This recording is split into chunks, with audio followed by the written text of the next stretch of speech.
बिस्मिल्लाहिर्रहमानिर्रहीम, अस्सलाम वालेकुम viewers, a very happy good morning to all of you and welcome to Suno Pakistan. जनाब, नया हफ्ता है, नया शो है और मौसम की नई अंगड़ाई है। वाह वाह। बारिश जनाब लाहौर में तो हो चुकी है, आपके शहर में हुई है, आपके कस्बे देहात में हुई है या नहीं हुई, आप हमें बता सकते हैं। लेकिन जनाब, हम सबसे पहले आपसे पूछते हैं कि आप ठीक ठाक हैं, वीकेंड आपका अच्छा गुजरा है। मैं हूँ उज़ैर मलिक, खाकसार को उज़ैर कहते हैं, और मेरे साथ हमेशा की तरह मैं हूँ मौजूद Maham Zahid and very happy good morning. और यस, बारिश हुई है और हल्की सी बारिश ने देखें चेहरों पे रौनक आ गई है। खुशी से फूल पौधे पत्ते जैसे चमक गए ना, वैसे हर इंसान भी चमक चेहरे चमक रहे हैं भाई, देखें आप। बारिश के बाद। लेकिन यस, अब ये बारिश जो है थोड़ा सा स्मोक को भगा देगी, स्मोक के खतरात जो है वो टल जाएंगे और वी होप कि आगे मजीद बारिशें हों। लेकिन फोक जो है उससे हमें निपटना है। यस, फोक से हमें वो हम आपको बताएंगे आज कैसे निपटना है। और अब बस एहतियात से सफ़र भी करें, क्योंकि हम देख रहे थे कि आज आते हुए भी थोड़े से मैंने हादसा देखे हैं, ट्रैफिक हादसा। तो अपना भी ख्याल रखें, अपने प्यारों का भी ख्याल रखें और एहतियात से गाड़ी चलाएं, क्योंकि फॉग है तो उसमें थोड़ी सी दुश्वारी तो होती है। प्रोग्राम का सिलसिला तो ये तो स्मॉग और फॉग का खेल तो चलता ही रहता है। आपको खेल के मैदान से बड़ी खुशखबरी देते हैं जनाब, जिसने सबको खुश कर दिया। बारिश तो खुशी की वजह है ही माहम हमारे चेहरों पर जी। लेकिन जनाब, ये जीत भी जो है बड़ी मानी रखती है। पाकिस्तान ने एशिया कप अंडर 19 में तारीख रकम की है। नौजवान शाहीनों ने जारहाना बैटिंग और तेज बॉलिंग से भारतीय टीम की बुनियादें हिला दी। भारत को इबरतनाक शिकस्त देकर पहली बार एशिया कप का ताज अपने सर पर सजाया है। और दुबई स्टेडियम में खेले गए फाइनल में भारत ने टॉस जीतकर पहले फील्डिंग का फैसला किया, मगर यह फैसला गलत साबित हुआ और पाकिस्तानी बैटर्स ने इब्तदाई ओवर से ही जारहाना खेल पेश किया। मुकर्रा 50 ओवर्स में 8 विकेटों के नुकसान पर 343 रन बनाकर भारत के लिए एक ड्राउना हदफ खड़ा कर दिया। और नाज़रीन, पाकिस्तानी बैटर समीर मिन्हास ने धुआंधार 172 रन की इनिंग्स खेली। उन्होंने 17 चौके और 9 छक्के मारकर भारतीय सुरमाओं का भुरकस निकाल दिया। 348 रन के ताकुब में कौमी बैटर्स के बाद पाकिस्तानी बॉलर्स ने भी भारतीय बैटिंग लाइन तहस नहस करके रख दी और किसी बैटर की एक ना चली। भारतीय बल्लेबाज मुकम्मल तौर पर बेबस नजर आए और पूरी टीम 156 रन पर ढेर हो गई। यूं पाकिस्तान एशिया कप अंडर 19 के फाइनल में भारत को 191 रन से शिकस्त देकर एशिया का चैंपियन बन गया और कौमी बॉलर अली रजा ने 42 रन देकर 4 विकेटें हासिल की। अगर हम देखें तो इससे पहले 2012 में पाकिस्तान और भारत मुश्तरका चैंपियन बने, मगर दिलों में हमेशा ये ख्वाहिश रही कि पाकिस्तान अकेला सब पर राज करे। तो अब ये ख्वाब जनाब हकीकत का रूप धार चुका है। भारत का जो घमंड है, जो गुमान थे, वो सब जनाब गारत कर दिए पाकिस्तानी बैटर्स ने। और पाकिस्तान 2 बार ICC अंडर 19 वर्ल्ड कप का टाइटल जीतकर आलमी सतह पर अपनी सलाहियतों का लोहा मनवा चुका है। और यहाँ पर जहाँ हम समीर मिन्हास को बहुत ज़्यादा क्रेडिट दे रहे हैं, तो सरफराज अहमद को भी जनाब क्रेडिट देना चाहिए। Right man for the right job जब गया तो जनाब फिर ये नतायज जो हैं ये आपके सामने हैं, जिस पर हम सरफराज ने धोखा नहीं दिया। ये तो बड़ी ज़बरदस्त बात हो गई है। खेल के मैदान से तो बहुत अच्छी खबरें हैं, लेकिन सियासत से कुछ अच्छी खबरें नहीं आ रही हैं। मैंने कहा अच्छी अच्छी खबरें दे दी है, अब मैं थोड़ा सा मूड को बैलेंस कर दूँ कि बहुत ज़्यादा खुशी भी कहते हैं ना समटाइम्स ला देती है आपको। तो नाज़रीन, सियासत की बात करें तो यहाँ पर हम देख रहे हैं थोड़ी सी गैर यकीनी की सूरत हाल है और मुसलसल हम देख रहे हैं कि गैर यकीनी की सूरत हाल बढ़ती ही चली जा रही है। तहरीक इंसाफ के खिलाफ शिकंजा सख्त हो गया है, केसेस अपने अंजाम को पहुँच रहे हैं। तोशा खाना 2 केस में अदालत ने बानी PTI और उनकी अहलिया बुशरा बीबी पर जुर्म साबित होने पर मजमूई तौर पर 17 साल कैद और 3 करोड़ 28 लाख रुपए जुर्माना कर दिया। जबकि दूसरी जानिब 9 मई के मजीद 2 मुकदमात का फैसला भी सामने आ गया है। यास्मीन राशिद, उमर सरफराज चीमा, महमूद रशीद और एजाज चौधरी को 10-10 साल कैद की सजा भी सुना दी गई है।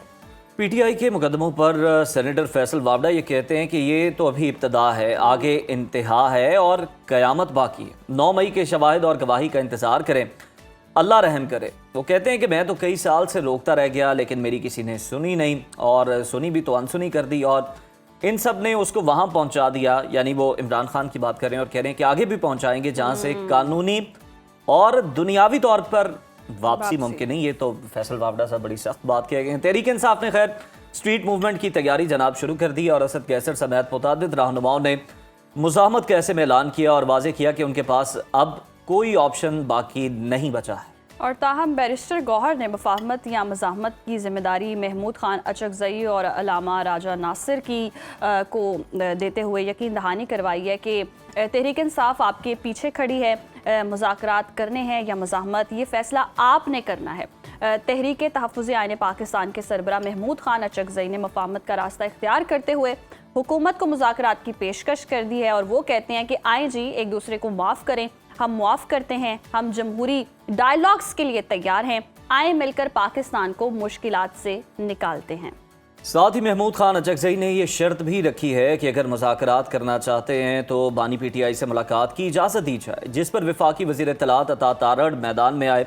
उन्होंने दो टोक अल्फाज में वाज़ेह किया कि PTI पहले फ़ौज पर तनकीद करने पर माफ़ी मांगे, मुल्की सलामती के इदारों पर तनकीद करने वालों से खुद को लाताल्लुक़ करे, इन शराइत पर अमल करती है तो फिर बात होगी। इसी तमाम तर सूरत-ए-हाल पर डिस्कशन कर लेते हैं। मैं ज्वाइन किया सीनियर सियासतदान मोहम्मद दुरानी साहब ने। गुड मॉर्निंग मोहम्मद अली दुरानी साहब। सर, तहरीक इंसाफ के गिर्द हम देख रहे हैं कि अब शिकंजा जो है वो कसा जा रहा है, बहुत ज़्यादा सख्ती हो चुकी हुई है और ऐसे में फैसल वावड़ा ये कहते हैं कि 9 मई के शवाहिद और गवाही का आप इंतज़ार करें। गवाही पे उनका बहुत ज़्यादा स्ट्रेस है, तो इस गवाही के बाद आप क्या मुस्तकबिल देख रहे हैं तहरीक इंसाफ का और बानी का? बिस्मिल्लाहिर्रहमानिर्रहीम। देखें, इस वक्त मैं तो 9 मई के वाक़यात और सियासत को आपस में कनेक्ट नहीं कर पाता अपनी सोच के अंदर।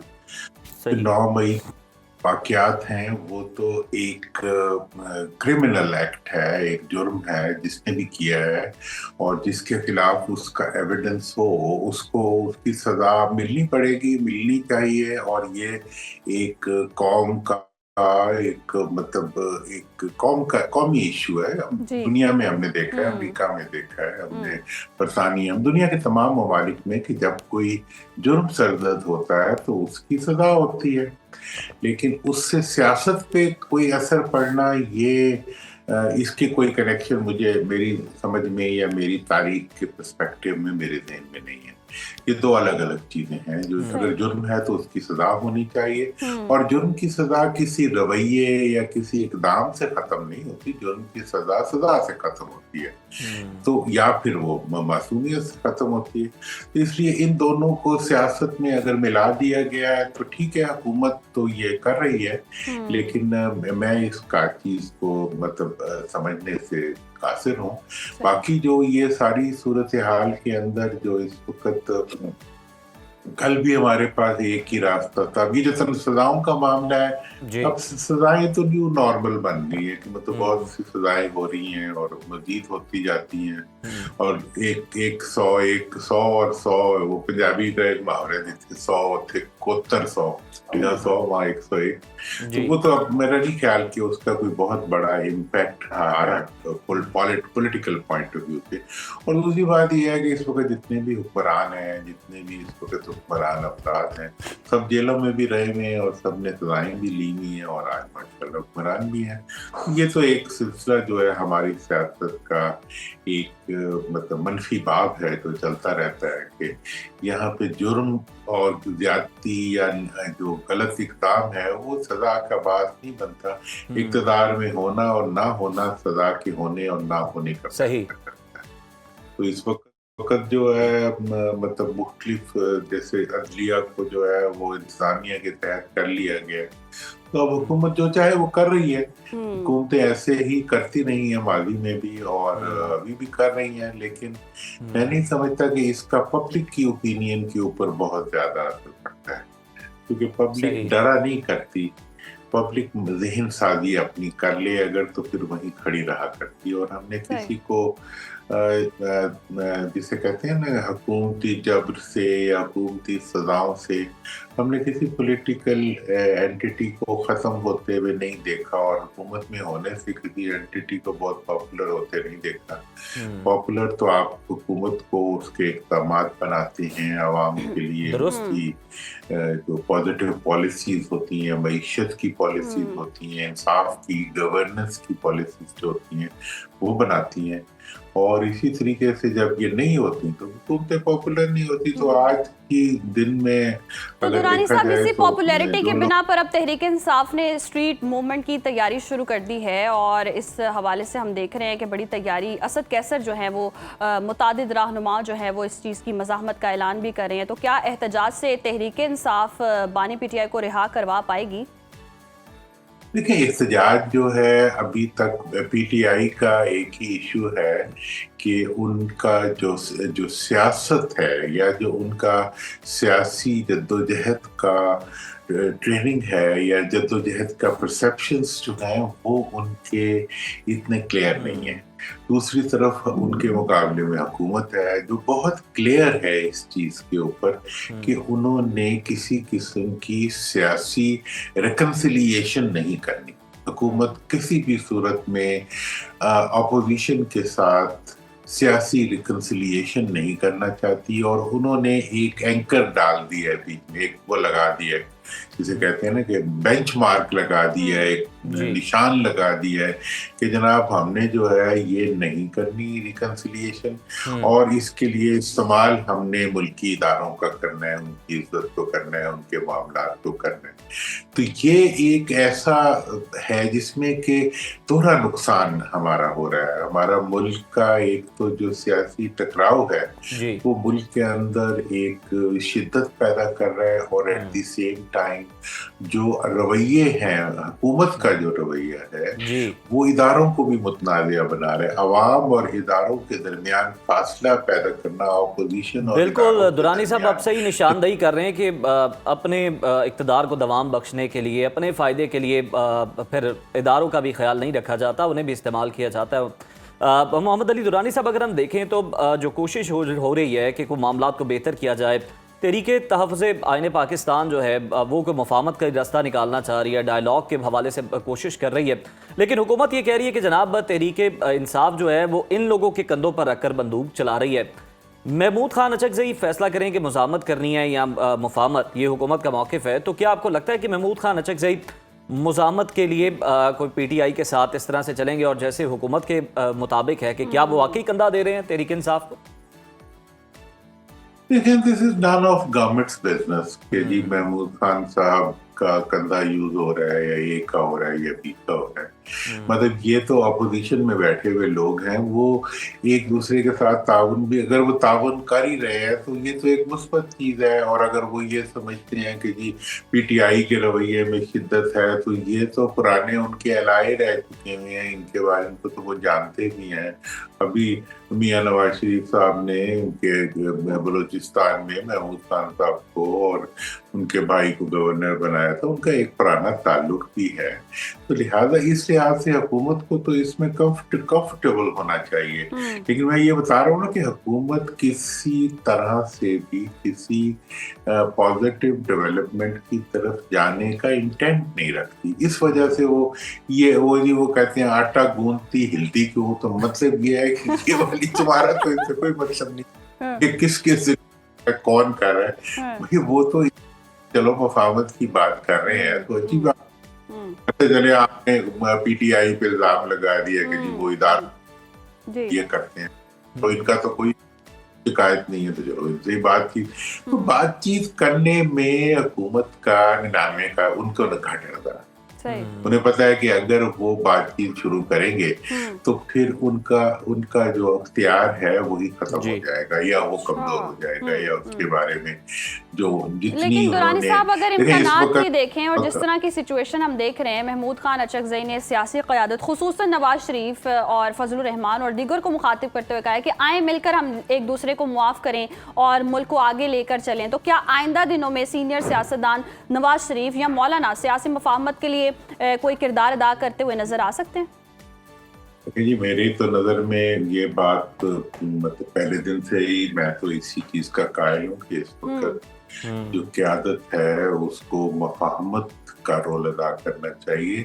मज़ाहमत के लिए उनके पास एक जगह है जहां उन्हें करनी चाहिए, वो पब्लिक की मिजरी है, पब्लिक के लिए इश्यूज हैं, वो जो महंगाई है, जो बैड गवर्नेंस है, वो तमाम इश्यूज जिनकी वजह से अवाम मुश्किल में है। देखिए इसको अब सोलर आया तो सोलर खत्म, बिजली की कीमतें मजीद बढ़ गई, आपका मतलब आटे से लेके पूरी की पूरी जो आपका एग्रीकल्चर सेक्टर है वो खत्म होके रह गया, एक्सपोर्ट्स बढ़ने नहीं, सिर्फ मुल्क में एक कारोबार हो रहा है जो कि कर्जों का कारोबार है कि आप कर्जे ले रहे हैं, बड़े अपने हमारे दोस्त मुल्क तक हमारे कर्जों को रोल ओवर करने से रिलेक्टेड हो रहे हैं। मतलब ये है कि हमारे जो मुआशी इश्यूज है जिसके ऊपर के एक दबीज पर्दा डाल दिया जाता है प्रोपेगेंडे का और इस टकराव का कि जी आपस में हम ये मतलब सियासी जो गिमिक्री है, मतलब सियासी पुतली तमाशा दुरानी जो है, साहब सर कता कलामी की माजरत, ये जो आपने वर्ड यूज़ किया सियासी मिमिक्री से याद आया, आप तो मतलब सियासत की जितनी राहदारियां उनसे बाखूबी वाकिफ़ हैं आप,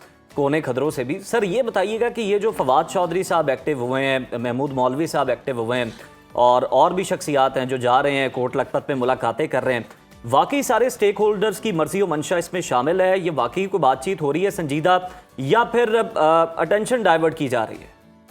देखिए इनकी जो महमूद मौलवी साहब की या फवाद चौधरी साहब की जो इक़दाम है, देखिए वो कर क्या रहे हैं, वो एक रास्ता बता रहे हैं कि जी इसके इस तरीके से जो है आपस में रिकंसिलिएशन।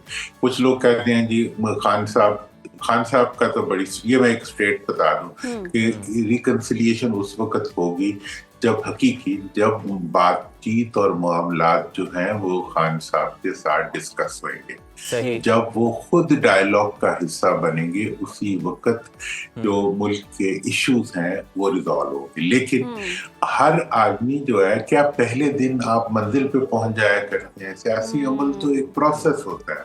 उन्होंने एक प्रोसेस शुरू किया है कि जी नहीं, अच्छा जो इनकी सीनियर लीडरशिप जो कोट लखपत जेल में गिरफ्तार है, वो जितने भी लोग हैं, महमूद रशीद साहब हो, जाल चौधरी साहब हो, चीमा साहब हो, अब मखदूम साहब हो, मतलब जितने भी लोग हैं वो अगर वो उनके जरिए बातचीत को आगे बढ़ाने की बात कर रहे हैं तो वो कोई बुरी बात तो नहीं कर रहे, अच्छी बात कर रहे हैं कि उनकी भी एक राय है वो लेकिन इसमें ये है कि दुरानी साहब अच्छी बात करें। लास्टली एक और दावा सामने आया है कि बिलावल भुट्टो जो हैं वो वज़ीर आज़म हो सकते हैं आगे आने वाले दिनों में, और गवर्नर खैबर पख्तूनख्वा फैसल करीम कुंडी ये दावा करें, तो क्या इम्कानात लगते हैं आपको?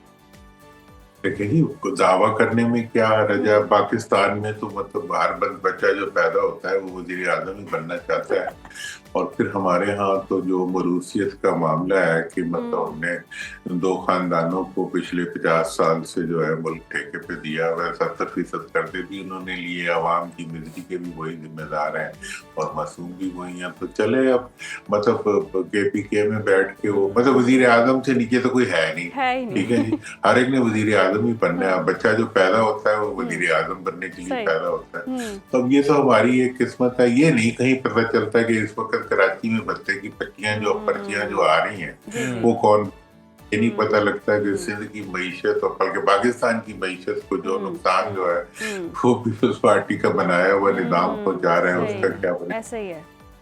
लेकिन हम निज़ाम पर बात नहीं करते हैं, वक्त की किल्लत है। बहुत शुक्रिया दुरानी साहब आपके वक्त का। और सियासतदान बस यही है, मौरूसी सियासत चलती है और दावे वादे होते हैं। जिस तरह से दुरानी साहब ने भी कहा कि कोई वज़ीर आज़म से कम पोस्ट पे तो लगना ही नहीं चाहता। अब आपने बिलावल साहब का तस्करा किया तो कुछ सिंध का हाल है, वाकई बताएं ना मुझे। सिंध की जैसे बात हो रही थी ना कि मईशत तहस नहस हुई है, तो सिंध का हाल ये है कि जी कुत्ते के काटने के वाक़यात में ख़तरनाक हद तक इजाफा हो चुका है। सिंध में रवां साल कराची के सिर्फ 3 बड़े अस्पतालों में 40,000 से ज़ायद रेबीज़ के केसेस रिपोर्ट हो चुके हैं, जो शहरियों की सेहत के लिए एक संगीन तशवीश का सबब बन चुके हैं।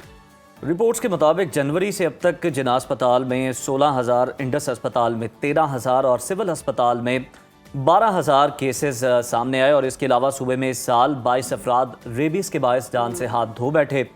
माहिरीन सेहत का कहना है कि कुत्ते के काटने के बढ़ते हुए वाक़यात शहरियों में खौफ के साथ सेहत के संगीन मसाइल भी पैदा कर रहे हैं। और इंतज़ामिया और शहरियों को चाहिए कि हैवानात के हिफाजती टीके अवामी शऊर और फौरी तिब्बी इमदाद पर खुसूसी तवज्जो दें ताकि रेबीज़ के ख़तरात को कम किया जा सके। यहाँ भी आवाम के लिए अवेयरनेस है। इंतज़ामिया कुछ नहीं करने वाली, इंतज़ामिया को चाहिए कि इस पर कोई ना कोई एक्शन ले। इतनी तादाद में अगर कुत्ते काट रहे हैं और इंसानी जानों का नुकसान हो रहा है तो आई होप के कुछ इंतज़ामिया हरकत में आए। मैं बड़ा ज़रा सोच समझ के बड़े एहतियात के साथ उन लोगों से भी ये रिक्वेस्ट करूंगा जो ये कहते हैं कि जनाब आवारा कुत्तों के खिलाफ कोई एक्शन नहीं होना चाहिए, इनका कोई बंदोबस्त नहीं होना चाहिए। ठीक है, मतलब इनकी ज़िंदगी भी बड़ी प्यारी है, कीमती है, माने रखती है, लेकिन जनाब इंसान उससे ज़्यादा मुकद्दम है। इंसानी ज़िंदगी जो है, इंसानी जान जो है वो उससे ज़्यादा कीमती है। तो इसका कोई तदारुक करना चाहिए, कोई हल निकालना चाहिए और तमाम स्टेक होल्डर्स जो हैं जनाब उन्हें मुतमईन करके कोई हल निकालना चाहिए ताकि लोगों को इससे बचाया जा सके। तो अभी प्रोग्राम में वक्त हो गया ब्रेक का। ब्रेक के बाद दोबारा आपकी खिदमत पे हाजिर होंगे। Stay with us. Welcome back नाजरीन। प्रोग्राम में अब कुछ बात कर लेते हैं सेहत के हवाले से, और सेहत में भी सबसे मेन चीज़ ये मोटापा आज के दौर का एक खामोश मगर संगीन मसला बन चुका है। ये सिर्फ जिस्मानी साख्त की तब्दीली नहीं बल्कि कई पेचीदा बीमारियों की बुनियाद भी है। अब सवाल ये है कि मोटापा एक मरज़ है या हमारी रोज़मर्रा ज़िंदगी की गलत आदत का नतीजा। क्या वक्ती डाइट्स वाकई फ़ायदा देती हैं या फिर तर्ज़ ज़िंदगी में मुस्तकिल तब्दीली ही असल हल है? सेहतमंद वज़न का सफ़र कैसे महफूज, मौसर और देर पा बनाया जा सकता है? तो आज के हेल्थ सेगमेंट में हम मोटापे पर बात करेंगे नेचुरोपैथी के एतबार से, जो जिस्म को फितरी तवाज़ुन में लाकर वज़न को कंट्रोल करने पर यकीन रखती है। तो हमारे साथ मौजूद है मारूफ नेचुरोपैथी एक्सपर्ट डॉक्टर जमील मेहरवी साहब। जमील साहब, welcome to Suno Pakistan. Sir, हर बंदा मोटापा करते हैं, कोई इलाज करने वाला वो भी कर रहा है, जो इलाज कराने जा रहा है वो भी कर रहा है। आज हमें ये बताइए इकसाम कौन सी होती हैं और फिर हम देखेंगे, आपसे पूछेंगे कि इनको किस तरह से डील किया जा सकता है। बहुत शुक्रिया। आज का टॉपिक इस हवाले से भी बहुत अच्छा है कि मैं अक्सर इसको ये कहता होता हूँ कि मोटापा बीमारियों की अमाजगाह है। अमाजगाह है ना यहाँ पे, तो वो वाली पोजीशन है। दूसरी बात जो आपने सवाल किया ना कि मोटापा की इकसाम, तो मोटापा बेसिकली 3 किस्मों से इसको देखा जाता है। हर बंदा ये समझता है कि मैं मोटा हूँ या मुझे मोटापा आ रहा है या आ चुका हुआ है, तो वो दूसरों को भी देखता है तो शायद वो सारे समझते हैं कि एक ही तरह का मोटापा है और सब में मोटापा है। वेरी इंटरेस्टिंग, हमने वाकई एक एग्जाम वाला नहीं सुना आज तक। मोटापे की 3 किस्में होती हैं और बड़ा आसान हल आज आपको दूंगा कि हम कैसे जज करेंगे घर बैठे हुए बगैर किसी टेस्ट के कि मुझे कौन सा मोटापा है। ठीक, अच्छा, नंबर 1 जो मोटापा नंबर 1 है वो ये होता है जिसमें जिस्म उसका नरम, पिलपला, ढीला, लटका हुआ वाइब्रेट करता है। मतलब ऐसे उसको देखेंगे तो उसके ये बाजू वो नीचे को लटका हुआ है और वो अगर चलेगा तो वो हिलेगा, वाइब्रेट करेगा। पेट अगर बड़ा हुआ है तो पेट भी जो है वो नीचे को लटका हुआ होगा और अगर उसको नीचे से वो हल्का सा यूं करके उठाएं तो वो ऐसे ऐसे करके हिलता हुआ मोटापा जो है वो नजर आएगा।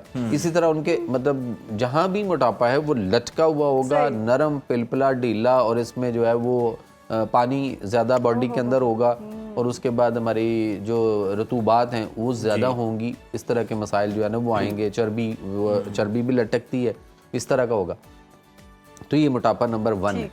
इसके बाद दूसरा मोटापे के लोग वो हैं जिनका जिस्म जो है वो कसा हुआ, सख्त, हार्ड, जैसे बॉडी बिल्डिंग करने वाले नहीं उनका जिस्म हार्ड होता है, इस तरह उनका जिस्म हार्ड होगा, सख्त होगा, कसा हुआ होगा और इसी तरह उनका पेट जो है वो पेट आगे को फूला हुआ, टाइट, सख्त होगा, लटका नहीं होगा। ये सेकंड वाला मोटापा ये होगा। वो पहले वाला असाबी है, दूसरे वाला जो है वो उजलाती है, जो अभी हम बात कर रहे हैं। उजलात से उसका ताल्लुक होता है, वो कसा हुआ, टाइट, सख्त। इसमें री हवा खास तौर पे जो है तबखीरे मैदा के ये पेशेंट्स होते हैं तो वो जैसे गुब्बारा नहीं बलून फुलाए तो फूला हुआ, टाइट, इसलिए इनके अंदर गैसेस, हवा, वो उसका बहुत ज़्यादा वो प्रेशर होता है और वो खारिज नहीं हो पा रही होती, एक्सेसिव बबल गैसेस, जिसकी वजह से वो डोल की तरह फूला हुआ, यानी फैट नहीं होती, फैट नहीं होता, वो होता है। अच्छा, उसके बाद तीसरा मोटापा जो है वो स्वेलिंग वाला होता है, सोजन वाला।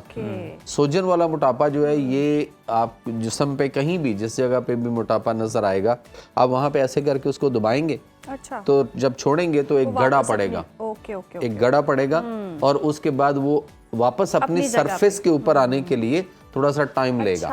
अच्छा, पाँव पे, टांगों पे, मुख्तलिफ जगहों पे जो है ना वो फेस पे भी होता है। अच्छा, ये वाला जो तीसरा वाला मोटापा है इसको गुद्दी मोटापा कहते हैं, इसका गदूद से ताल्लुक होता है और ये ज्यादातर होता है हमारे यहाँ जो जिगर के इमराज जिगर के पेशेंट्स हैं या जो किडनी फेलियर्स के पेशेंट हैं, यानी ये बीमारों में होता है। तीसरे वाला ये आम तंदुरुस्त लोगों में, पब्लिक में नहीं होता। सही। ये सिर्फ लिवर के पेशेंट्स, हेपेटाइटिस के बिगड़े हुए केसेस या जो मरज होगा वही मरज होगा, वो भी जिगर का, तिली वगैरह का, या जिनके गुर्दे किडनी फेलियर्स वगैरह के पेशेंट्स हैं तो उनके अंदर जो स्वेलिंग वाला मोटापा आता है ये उनमें होगा। तो आम पब्लिक की अगर हम बात करते हैं तो उनमें सिर्फ 2 तरह का मोटापा होगा, जो हमने 1 और 2 की बात की है कि 1 में और वो, यानी कि मेहरवी साहब खतरनाक ये तीसरे वाला है। नहीं, वो तीसरे वाला तो सिर्फ मरीजों में होता है, लेकिन ये आप देखेंगे ना तो ये 1000 में 1 बंदा मिलेगा आपको, 1-2 मिलेंगे। बाकी पब्लिक में आपको जो ज्यादातर लोगों में मिलेगा ना वो नंबर 1 और नंबर 2 वाला मिलेगा। ये जो डिस्कशन चल रही है ना, ये सबके लिए बड़ी इंटरेस्टिंग है। अब 1 बाय 1 आ जाते हैं, जिस तरह आपने टाइप्स बताई हैं, इनका इलाज हल। देखिए, इलाज में अगर हम अपन को देखेंगे तो इस वक्त जो ओवरऑल पोजीशन चल रही है, जो हम ऑलरेडी मैं एक प्रोजेक्ट कर रहा हूँ पूरी दुनिया में कि बैक टू नेचर होना है, फितरत की तरफ सर लौटना है। अगर हम फितरत की तरफ नहीं आएंगे, और मैं ये समझता हूँ कि कुरान की एक आयत जिसके ऊपर हम तवज्जो ही नहीं दे रहे, पढ़ते ज़रूर हैं, सवाब ज़रूर उससे लेते हैं, लेकिन प्रैक्टिकली हम उस पर अमल नहीं कर रहे, तो शायद उसका ये कोई जब हम किसी आयत को नहीं मानते तो ज़ाहिर है उसका प्रॉब्लम तो हमें यहीं पे फेस तो करना है। वो आयत है सूरह अल-अराफ की आयत नंबर 31 है कि कुलू वशरबू वला तुसरिफू, खाओ और पियो और इसराफ, हद से तजावज़ न करो। अल्लाह ज़्यादा खाने वालों को, बार बार खाने वालों को पसंद नहीं फरमाता। हम अपनी तबीयत, अपनी सेहत के मुताबिक, अपने काम की नोयत के मुताबिक नहीं खाते। जो लोग गाड़ियों में हैं वो भी उतना ही खा रहे हैं, उसी तरह, बल्कि वो ज्यादा खा रहे हैं एज पर कंपेयर टू कि वो जो खेतों में काम कर रहे हैं, या वो जो मजदूर है जो माली का काम करता है, वो जो किसान है जो खेतों में काम करता है, वो जो मजदूर है जो किसी भी तरह से दिहाड़ी दप्पा करता है, वो अपने हिसाब से खाता है। लेकिन जो गाड़ियों में पड़े रहे और गाड़ियों में रवाज है और चल फिर कुछ भी नहीं रहे, आपने भी कहा कि इत्तेदाल से खाएं और जितना ज़रूरी है उतना ही खाना चाहिए। लेकिन कुछ लोग होते हैं जो डाइट भी करते हैं लेकिन उनका मोटापा कम नहीं होता, और वो इस तरह भी होता है कि कुछ लोग खाते ही नहीं है तो भी मोटे हो रहे हैं। देखिए, वो उसकी वजह ये है कि अगर तबखीरे मैदा है जी, यानी वो गैस और हवारी वाला सेकंड वाला है, तो अगर वो खा ही नहीं रहे, फर्ज करें तो फका करते हैं तो उसमें भी गैस हवा पैदा होती है, तो वो और बढ़ता रहता है। और दूसरे वाले जो हैं उनके अंदर ये पोजीशन है कि वो भी उसी तरह से ही खा रहे हैं, हमें ये नहीं पता कि किस कंडीशन में हमें क्या लेना है और क्या नहीं खाना। आसान सा इसका एक हल दूंगा आपको कि सब अपने अपने घर में बैठ कर अब एक तो जज कर लें कि मोटापा 1, 2, 3 उनका कौन सा बनता है। दूसरी बात यह है कि अगर हमें अपने आप को सेहत और तंदुरुस्ती की राह पे लेके आना है तो आज हम बताने के बजाय ना इनके हाथ में कागज और पेंसिल पकड़ाएंगे कि ये 3 पेज लें, 3 वाइट पेज ले लें, और पेज 1, पेज 2 और पेज 3। पेज 1 के ऊपर वो चीजें लिखें जो वो ज्यादा शौक से खाते हैं, और पेज 2 पे आपने वो लिखना है जो आप जरा दरमियानी सी मीडियोकर चीजें जो आप खाते हैं, और पेज 3 के ऊपर आपने वो लिखना है जो आप बहुत कम या कभी कभार या बिल्कुल नहीं खाते, या आप उन चीजों को कभी मतलब वो अबादार होके मैंने नहीं खानी, ये बिल्कुल नहीं खानी, तो उन चीजों को आप पेज जिसको आप डिसलाइक करते हैं उन चीजों को आप पेज नंबर 3 पे लिखेंगे। तो अब आपके पास पेज 1, पेज 2 और पेज 3 आपके पास तैयार हो जाएगा 2-1 दिनों में। जब आपके पास टाइम मिले तो आप गौर करें कि कौन सी चीज मैंने पेज 1 पे, कौन सी 2, कौन सी 3 पे लिखनी है, आप लिख लें।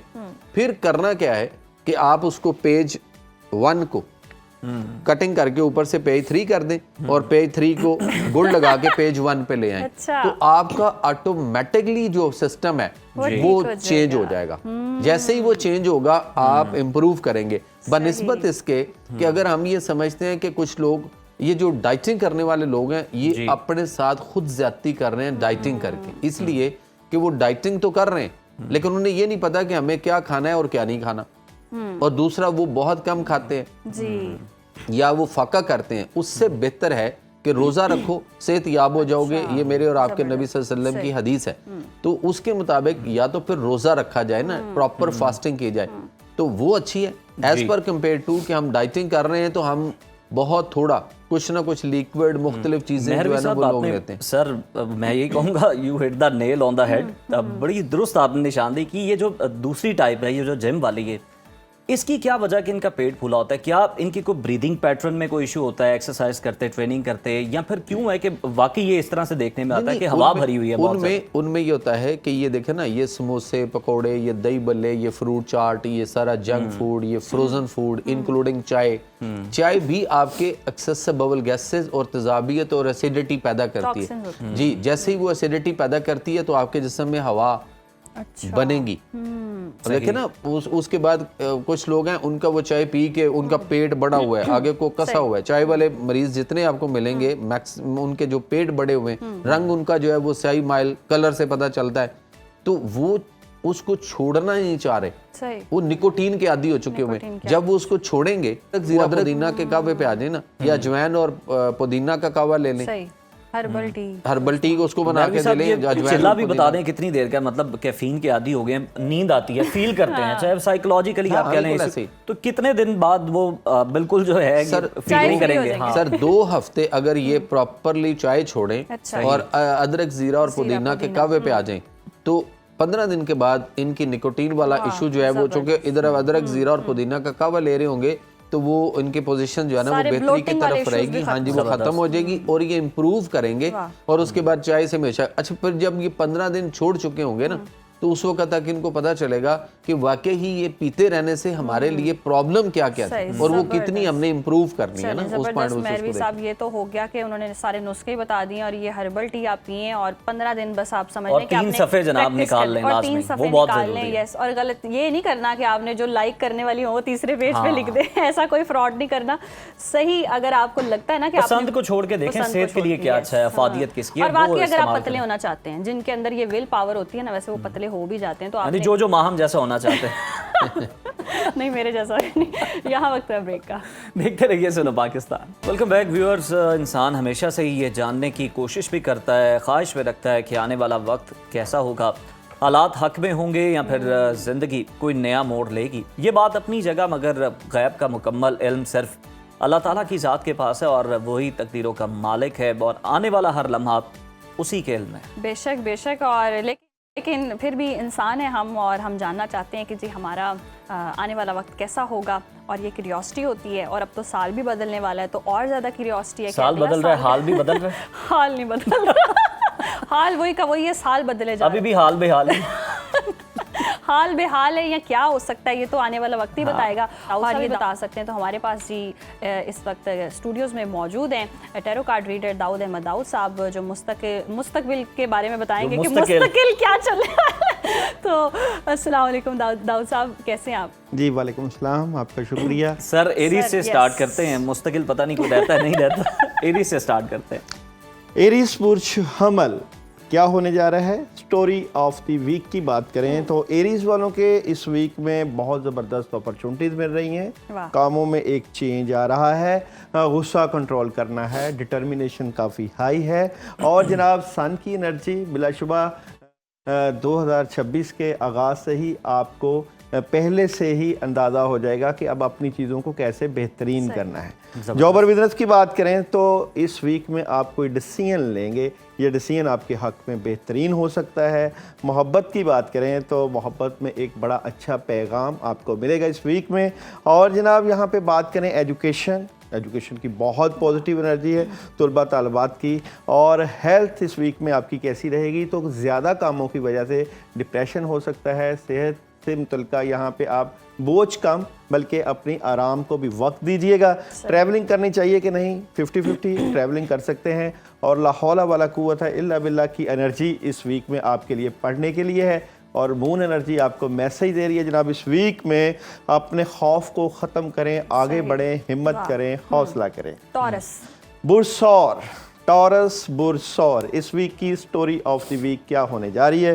बुरसौर वालों की इस वीक की स्टोरी ऑफ द वीक बिलाशुबा फैमिली को वक्त देने का ही वक्त आ चुका है। खुशियाँ खैर वक्त बरकत है आप लोगों के मामलात में, और कुछ थोड़ा सा प्रेशर भी रहेगा अपने मामलात को लेकर। और यहाँ पे अगर मैं बात करूँ नेगेटिविटी और उदासी अगर वो आप फील करते हैं तो इससे निकलिएगा, घर में वक्त दीजिएगा। इसलिए मैं कहता हूँ कि आपको खुश रहना है इस वीक में।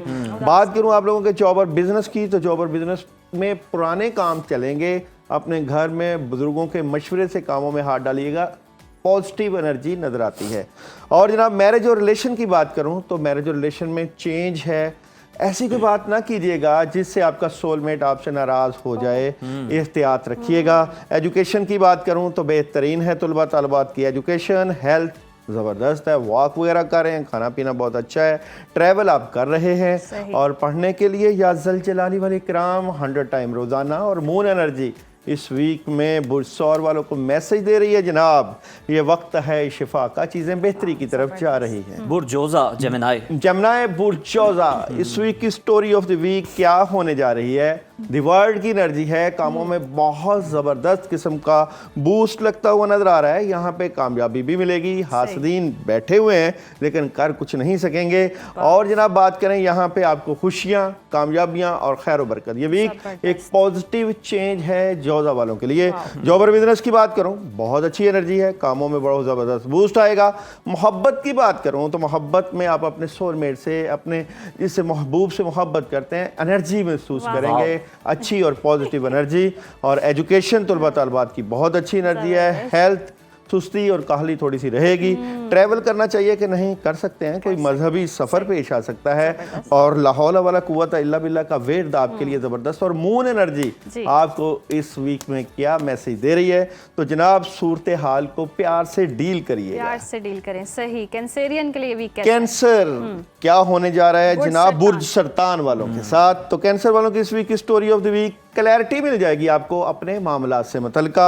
और यहाँ पे बात करें कुछ चीज़ों से मुतल्लिका आपको जो है कन्फ्यूजन रहेगी। ये कौन सी चीज़ें जिससे कन्फ्यूजन हो सकती है? ये आपके बेहतर मुस्तकबिल के लिए प्लानिंग की ज़रूरत से मुतल्लिका हो सकती हैं। जॉब और बिजनेस की बात करूँ बेहतर एनर्जी है, किंग की एनर्जी है, पैसे आएंगे, हालात में बेहतरी है। मोहब्बत की बात करूं तो मोहब्बत में अच्छी एनर्जी है, आप अपने पार्टनर से अपने बातों को डिस्कस कर सकते हैं, रिश्तों से मुतल्लिका अपनी एनर्जी को आगे बढ़ा सकते हैं। एजुकेशन नहीं सही तलबा तलबात की, अपना फोकस बेहतर करिए।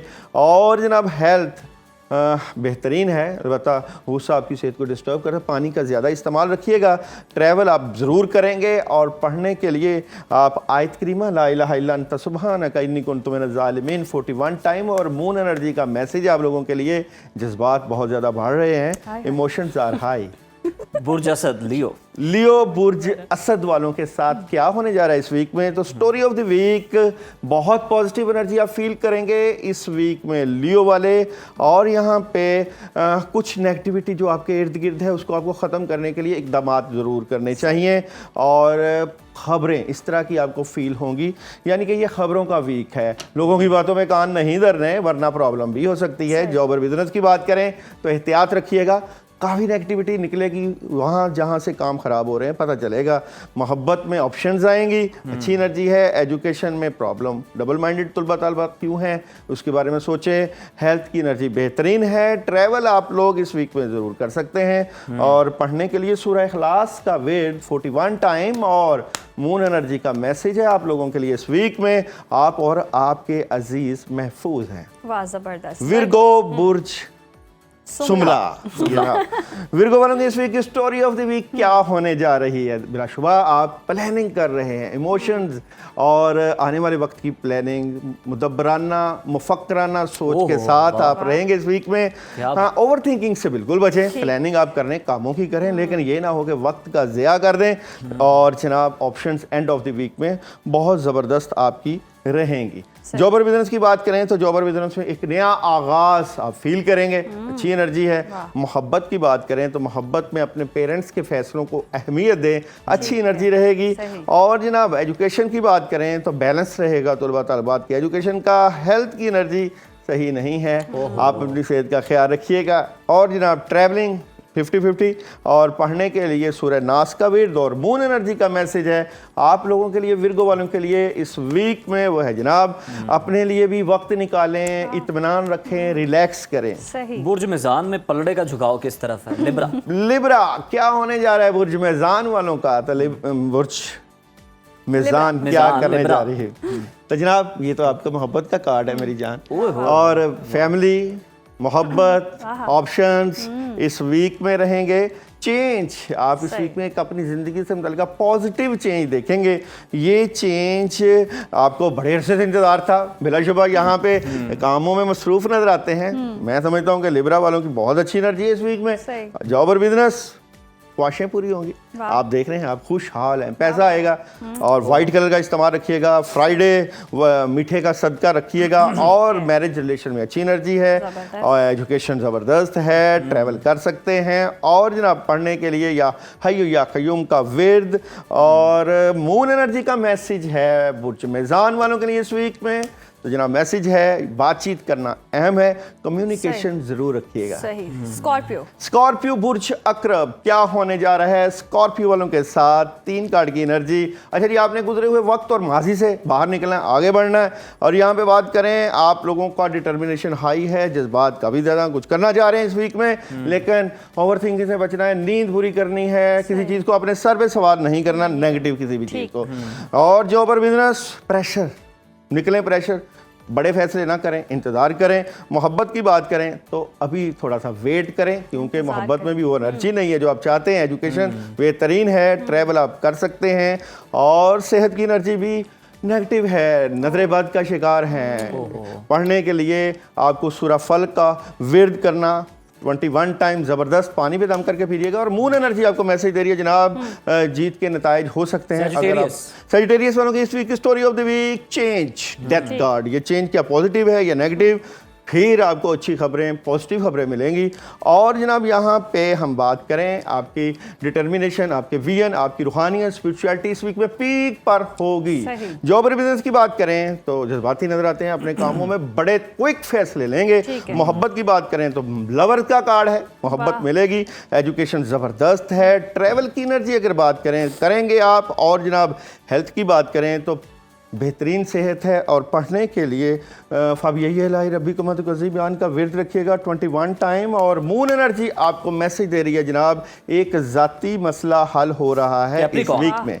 कैप्रिकॉन वालों की इस वीक की स्टोरी ऑफ द वीक क्या होने जा रही है जनाब? कैप्रिकॉन क्या करने जा रहे हैं? तो story of the week, Capricorn इस वीक में क्या होने जा रहा है? डायरेक्ट रीडिंग, ओवर थिंकिंग से बचना है, चीज़ें बहुत ज़्यादा आपकी ज़िंदगी में ऐड हो रही हैं, पॉजिटिविटी है। सेकंड कार्ड की एनर्जी, स्ट्रेट फॉरवर्ड, जो कर रहे हैं डायरेक्ट डीलिंग के मतलब कर रहे हैं। और जनाब यहाँ पे एंड ऑफ द वीक में थोड़ी सी उदासी रहेगी, प्लानिंग की ज़रूरत है। और जॉब और बिजनेस की बात करें तो अपॉर्चुनिटीज़ मिलेगी। और जनाब मैरिज और रिलेशन की बात करें तो मैरिज और रिलेशन में आपका एक चेंज फील होगा इस वीक में, क्योंकि यहाँ पे आपकी एक पॉजिटिव एनर्जी नजर आती है। और जनाब एजुकेशन की बात करें तो एजुकेशन, सुलबा तालबात को सुस्ती ख़त्म करना है, आगे बढ़ना है। ट्रैवल कर सकते हैं कि नहीं? ज़रूर कर सकते हैं। और पढ़ने के लिए या हय्यु या क़य्यूम का विर्द, हेल्थ बेहतरीन है। और जनाब यहाँ पे आपके लिए मून एनर्जी का मैसेज है इस वीक में कैप्रिकॉन वालों के लिए, रिलैक्स रहें, आगे की प्लानिंग करें और आगे बढ़ें। एक्वेरियस वालों की इस वीक की story of the week, fight कर रहे हैं अपने आप से, हालात को बेहतर करने के लिए। किसी से लड़ाई झगड़ा या बहस वगैरह बिल्कुल ना कीजिएगा, कामों का बहुत ज़्यादा बर्डन पड़ेगा। और जनाब यहाँ पे बात करें, नेगेटिविटी से निकलना है, आगे बढ़ना है। जॉब और बिजनेस, पैसों के मसले हो सकते हैं, फजूल खर्ची से बचना है। मोहब्बत की बात करें तो खुशियाँ रहेंगी, खैर बरकत है। एजुकेशन डिस्टर्ब है। और जनाब यहाँ पे आप लोगों के सेहत के मसाइल हो सकते हैं, वॉक ज़रूर करें। पढ़ने के लिए यहाँ पे आप लोग आयतुल कुर्सी 21 टाइम। और मून एनर्जी का मैसेज है आप लोगों के लिए, बड़ा सोचें, बड़ा देखें, फिर फायदे। Spicy story of the week, बहुत बेहतरीन एनर्जी है इस वीक में, कामयाबी मिलेगी, चेंज है। और जनाब यहाँ पे आप लोगों को 3 of cup, third party situation, बहुत अच्छी एनर्जी है। जॉब और बिजनेस, कम्युनिकेशन, राब्ते जितना करेंगे काम बढ़ा लें। मोहब्बत की बात करें, अपॉर्चुनिटीज़ को अवेल करें। एजुकेशन ज़बरदस्त है, ट्रैवल आप ना करिएगा, प्रॉब्लम हो सकती है। पढ़ने के लिए यज़ल जलाली वाली कराम का विर्द। और मून एनर्जी का मैसेज है आप लोगों के लिए इस वीक में, जुर्रतमंद बने, आगे बढ़ें, जिन जवाबात की आपको ज़रूरत है वो आ रहे हैं। जुर्रतमंद बने, ये था जी सितारों का हाल। तो इसके अकॉर्डिंग आप अपना प्लान बना लें। अभी हमें जाना है ब्रेक पर, हेडलाइंस के ब्रेक है, फिर हाजिर होंगे। देखते रहिए Suno Pakistan. Welcome back after the break नाजरीन। और मौसम के हवाले से तो हमने आपको पता है कि प्रोग्राम के आगाज़ में भी बात की थी, इब्तदाइये में भी जनाब हम मौसम का तस्करा करना नहीं भूले थे कि बारिश हुई है और जनाब खुशी है, लेकिन मौसम जो है वो भी अंगड़ाई ले रहा है, फॉग जो है बढ़ चुकी है। और माहम ने तो सुबह सुबह 2 हादसात का भी जिक्र कर दिया कि जनाब सुबह सुबह 2 हादसात भी पेश आए हैं फॉग की वजह से, तो आपने एहतियात करनी है। फिलहाल हम आपको ये बताते हैं कि मुख्तलिफ शहरों का दर्जा हरारत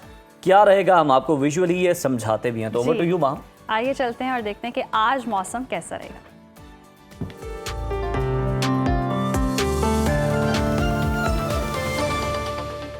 नाज़रीन, सर्दी ने पूरे मुल्क को अपनी लपेट में ले लिया है। कहीं बारिश, कहीं बर्फबारी, कहीं धुंध तो कहीं यखबस्ता हवाएं चल रही हैं। बुलंदोबाला पहाड़ों से लेकर मैदानी इलाकों तक, शिमाल की वादियों से लेकर साहिली इलाकों तक हर खित्ता अपनी अलग कहानी सुना रहा है।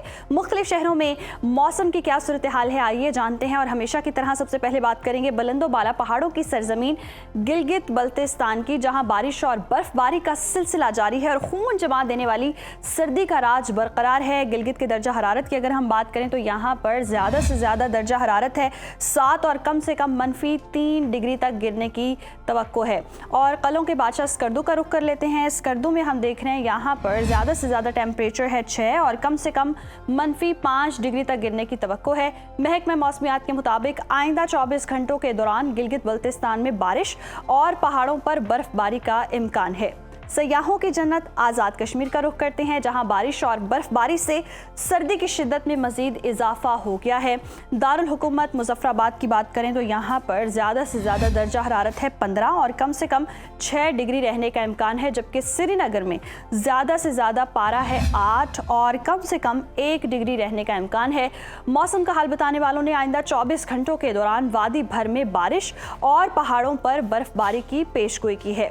और नाज़रीन, अब आपके साथ शेयर करेंगे मेज़बानों की धरती खैबर पख्तूनख्वा का मौसम, जहां पर हम देख रहे हैं बालाई इलाकों में मौसम ने करवट ले ली है। सूबाई दारुल हुकूमत पेशावर की बात करें तो पेशावर में ज़्यादा से ज़्यादा दर्जा हरारत है 20 और कम से कम 9 डिग्री रहने का इम्कान है। सवात की बात करें, जैसे पाकिस्तान का स्विट्ज़रलैंड कहते हैं, तो यहाँ पर बर्फबारी का सिलसिला जारी है। ज़्यादा से ज़्यादा टेम्परेचर है 6 और कम से कम -5 डिग्री तक गिरने की तवक्को है। महकमा मौसमियात के मुताबिक आइंदा 24 घंटों के दौरान चित्राल, दी, सवात, शांगला, मालाकंड, बुनेर, कोहिस्तान, बडग्राम, मानसहरा, एबटाबाद, हरीपुर, बाजोड़, मोहम्मद, खैबर और औरंगजेब में तेज हवाओं के साथ बारिश और पहाड़ों पर बर्फबारी का इम्कान है। और अब नजर डाल लेते हैं 5 दरियाओं की सरजमीन पंजाब के मौसम पर। तो पंजाब में सूरत हाल ये है कि बेशतर अजला में ठंडी हवाओं का राज बरकरार है, जबकि आज मरी, गलियात, अटक, रावलपिंडी, जहलुम, चकवाल, तलागंग, मियांवाली और भक्कर में बारिश की तवक्को है। बागों के शहर लाहौर लिए चलते हैं आपको, यहाँ पर ज़्यादा से ज़्यादा दर्जा हरारत है 21 और कम से कम 9 डिग्री रहने का इम्कान है। शहर बेमिसाल इस्लामाबाद की बात करें तो यहाँ पर हल्की बारिश के बाद मौसम मज़ीद सर्द हो गया है। यहाँ पर ज़्यादा से ज़्यादा पारा है 22 और कम से कम 9 डिग्री रहने का इम्कान है। औलिया के शहर मुल्तान की बात करें तो मुल्तान में ज़्यादा से ज़्यादा टेम्परेचर है 23 और कम से कम 10 डिग्री रहने की तवक्को है। मौसम का हाल बताने वालों ने आइंदा 24 घंटों के दौरान वस्ती और जनूबी पंजाब के अजला में मज़ीद धुंध बढ़ने की पेशगोई की है। कुदरती ज़खायर से मालामाल सूबे का रुख करते हैं बलोचिस्तान का। बलोचिस्तान में हम देख रहे हैं कि 10 महीनों के वक्फे के बाद बारिश हुई है और सर्दी की शिद्दत में नुमाया इजाफा हो गया है। कोयटा का रुख करते हैं। कोयटा में ज़्यादा से ज़्यादा हम देख रहे हैं कि दर्जा हरारत है 9 और कम से कम -4 डिग्री तक गिरने की तवक्को है और थोड़ी सी बारिश होने के बाद मौसम खुशगवार हो चुका है। और आइंदा चंद घंटों के दौरान शिमाली ज़ियारत में बारिश और बर्फबारी का इम्कान है। और नाज़रीन, आखिर में रुख करते हैं वादी मेहरान का, यानी कि सूबा सिंध। यहाँ पर हम देख रहे हैं अक्सर इलाकों में मौसम सर्द और खुश्क रहेगा। शहर कायद कराची की बात करते हैं। कराची में ज़्यादा से ज़्यादा टेम्परेचर है 29 और कम से कम 16 डिग्री रहने का इम्कान है, जबकि हैदराबाद में ज़्यादा से ज़्यादा पारा है 27 और कम से कम 16 डिग्री रहने की तवक्को है। मौसम का हाल बताने वालों ने आइंदा 24 घंटों के दौरान सखर, रोहड़ी, शिकारपुर, कशमूर, शहीद, बेनज़ीराबाद, मोनजोदड़ो और गिरदोनवाह में धुंध बढ़ने का इम्कान जाहिर किया है।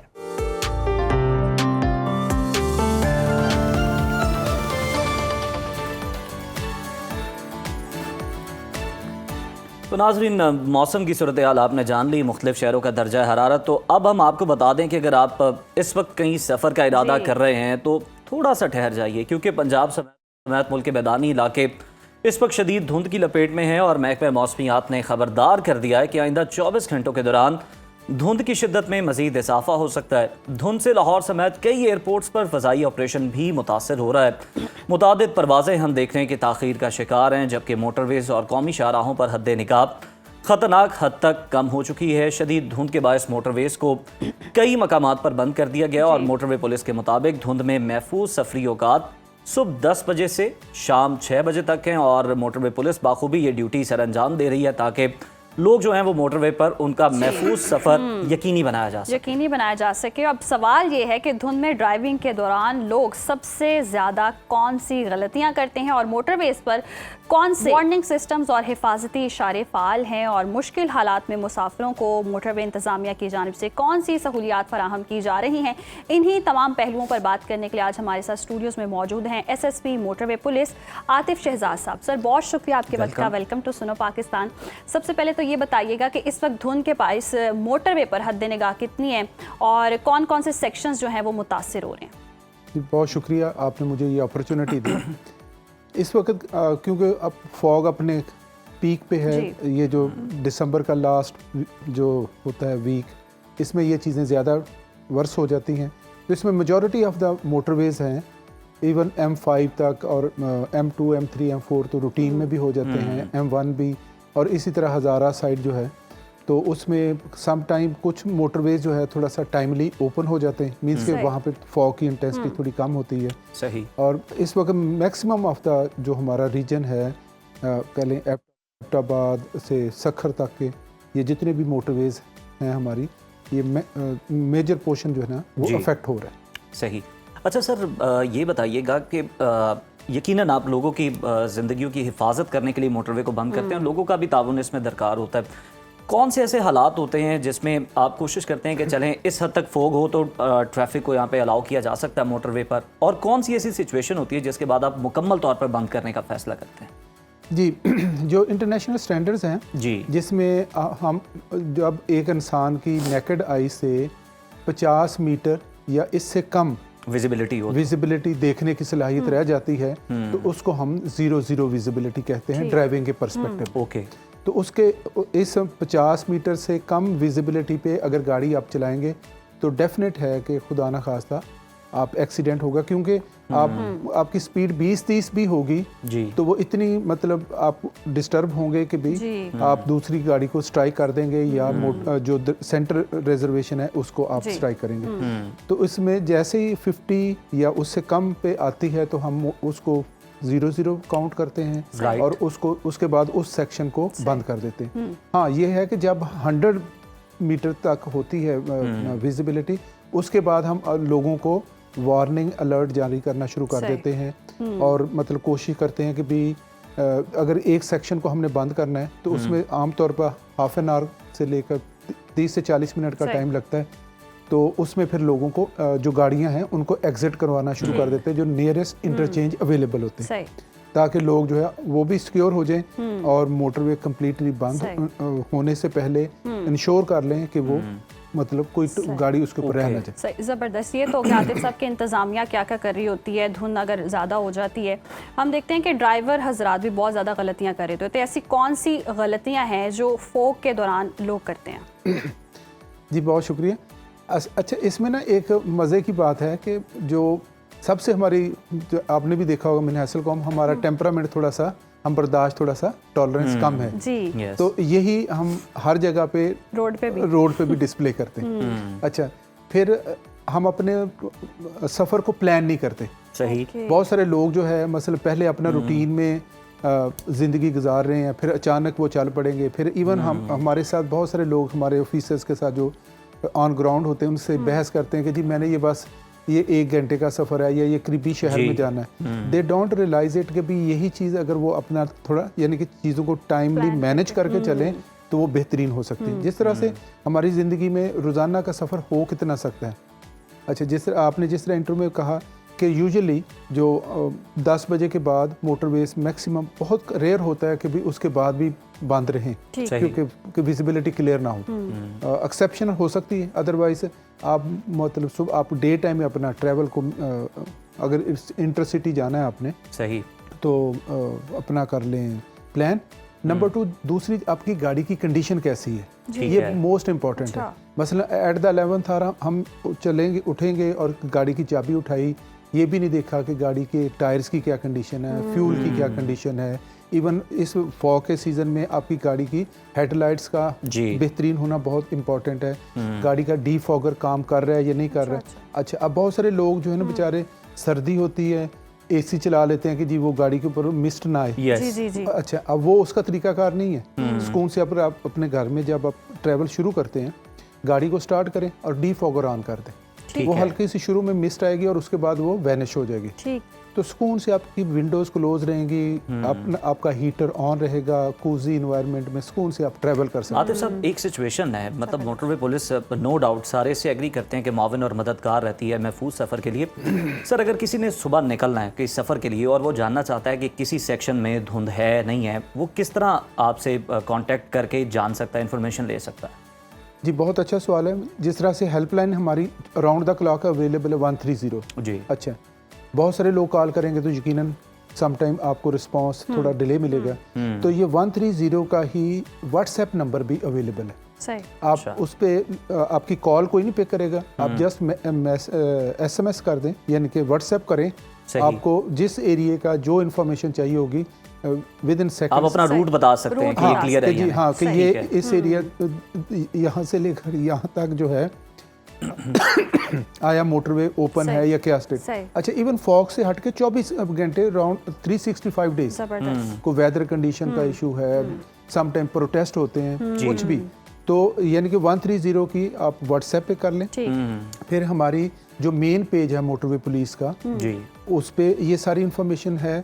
इसी तरह से travel advisory, NHMP motorway police की ट्रैवल एडवाइजरी, वो पूरे पाकिस्तान की आपको मतलब लम्हा बलम्हा अब चीज़ें अपडेट हो रही होती हैं पूरे पाकिस्तान में। सर, अपडेट की आपने बात की, कोई रिफॉर्म्स की आपने बात की, ज़रा बताइएगा। एक तो हमें बड़ा अच्छा मंजर देखने को मिलता है, ये जो कलर कहार वाली साइड है, वहाँ पे बसों का काफिला होता है और काफिला सालार होती है मोटरवे पुलिस की गाड़ी, और यकीनन बड़े हादसात हुए, उसके बाद ये फैसला किया गया। और कौन कौन से जो फैसले हैं वो किए गए हैं मोटरवे को सेफ़ बनाने के लिए, और उसके अलावा लोगों के लिए, लोगों की बेहतरी के लिए, भलाई के लिए?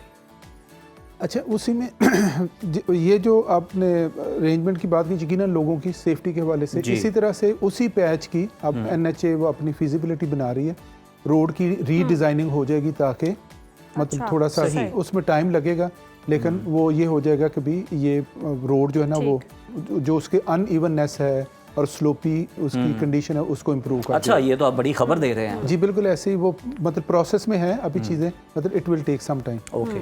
अच्छा, इसी तरह से मोटरवेज के ऊपर ना जो कैमरास हैं, डिजिटलाइजेशन है, वो डिपार्टमेंट इसके ऊपर मतलब वर्किंग कर रहा है। अभी साल लगे, 2 लगे, means it will take time. जाहिर बात है गवर्नमेंट सेक्टर है तो बजट के भी इश्यूज होते हैं, प्रोजेक्ट भी बड़ा है। जी जी, ऐसे ही।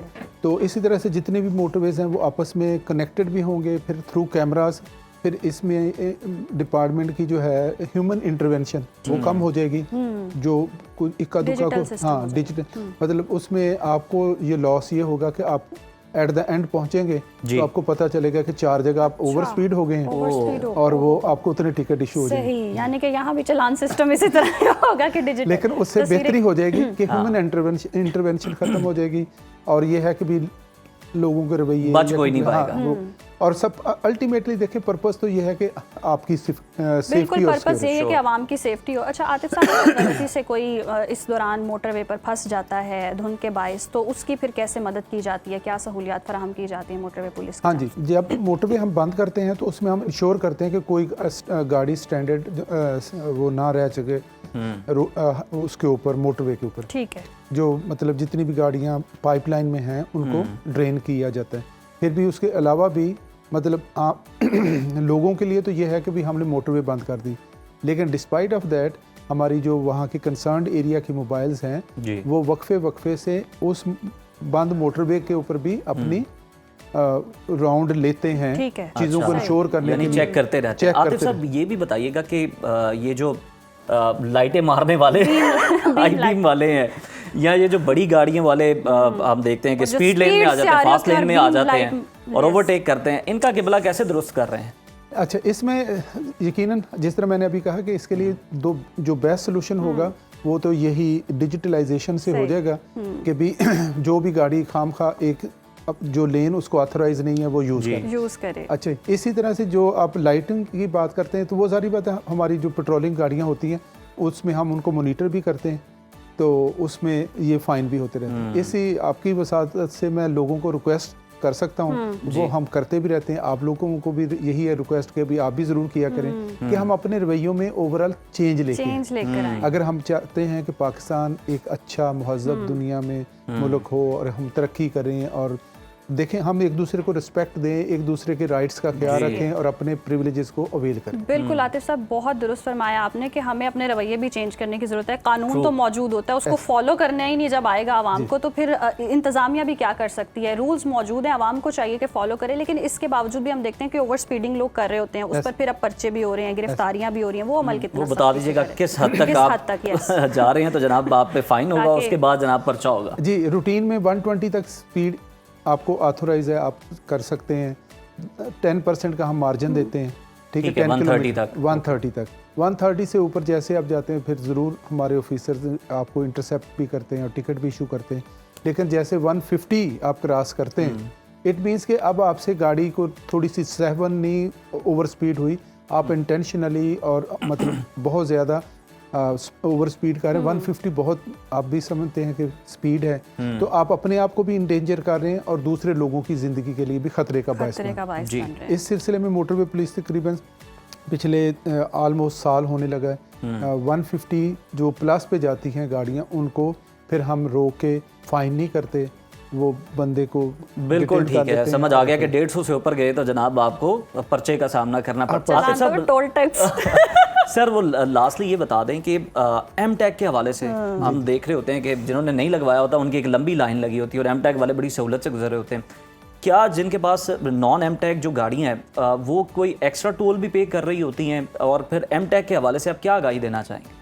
जी बिल्कुल ऐसा है, एम टैग ना होने पे वो उन्होंने छोटा सा नॉमिनल सा एक एडिशनल चार्जेस रखे हुए हैं, सही, लेकिन अगेन ये लोगों के अपने एटीट्यूड पे है, रवैये पे है। एक बहुत अच्छी फैसिलिटी है, आप भी कन्वीनियंट में रहते हैं, सिस्टम भी स्मूथ चलता है और बाकी दूसरे लोग जो है आपके मतलब अदर रोड यूजर्स उनके लिए भी आप इनकन्वीनियंस का बायस नहीं बनते। अगर तो आप रेगुलर ट्रैवलर नहीं है, ठीक है, कुछ 2-4 साल बाद आपने हाईवे मोटरवे पे आना, फिर तो कुछ समझ आती है। अदरवाइज मैं तो यही रिकमेंड करूंगा, रिक्वेस्ट करूंगा कि ये बहुत अच्छी फैसिलिटी है, आप जरूर इसको अवेल करें। सही, बहुत शुक्रिया आतिफ साहब आपके वक्त का, और जिस तरह से कहा भी कि अपनी गाड़ी पर एम टैग लगाएं, टाइम भी बचाएं, पैसे भी बचाएं और सफर के दौरान जी अपना भी ख्याल रखें, दूसरों का भी ख्याल रखें, और मोटरवे पुलिस के साथ कोऑपरेट करें और जितने भी रूल्स हैं, जितने भी कवानीन हैं उनको फॉलो करें, क्योंकि कानून मौजूद है। अवाम फॉलो ना करे तो यहाँ अवाम की भी गलती है। इंतजामिया अपनी जिम्मेदारी पूरी करिए, अवाम की भी जिम्मेदारी है कि जब मोटरवे बंद कर दी जाए तो खुदा का वास्ता सफर ना किया। जरूरी नहीं है कि जनाब आपने रात में फोग है या सुबह सवेरे फोग है तो आपने उसमें ही सफर करना है। हाँ, ये एडवेंचर बहुत महंगा पड़ता है, भारी पड़ता है, और फिर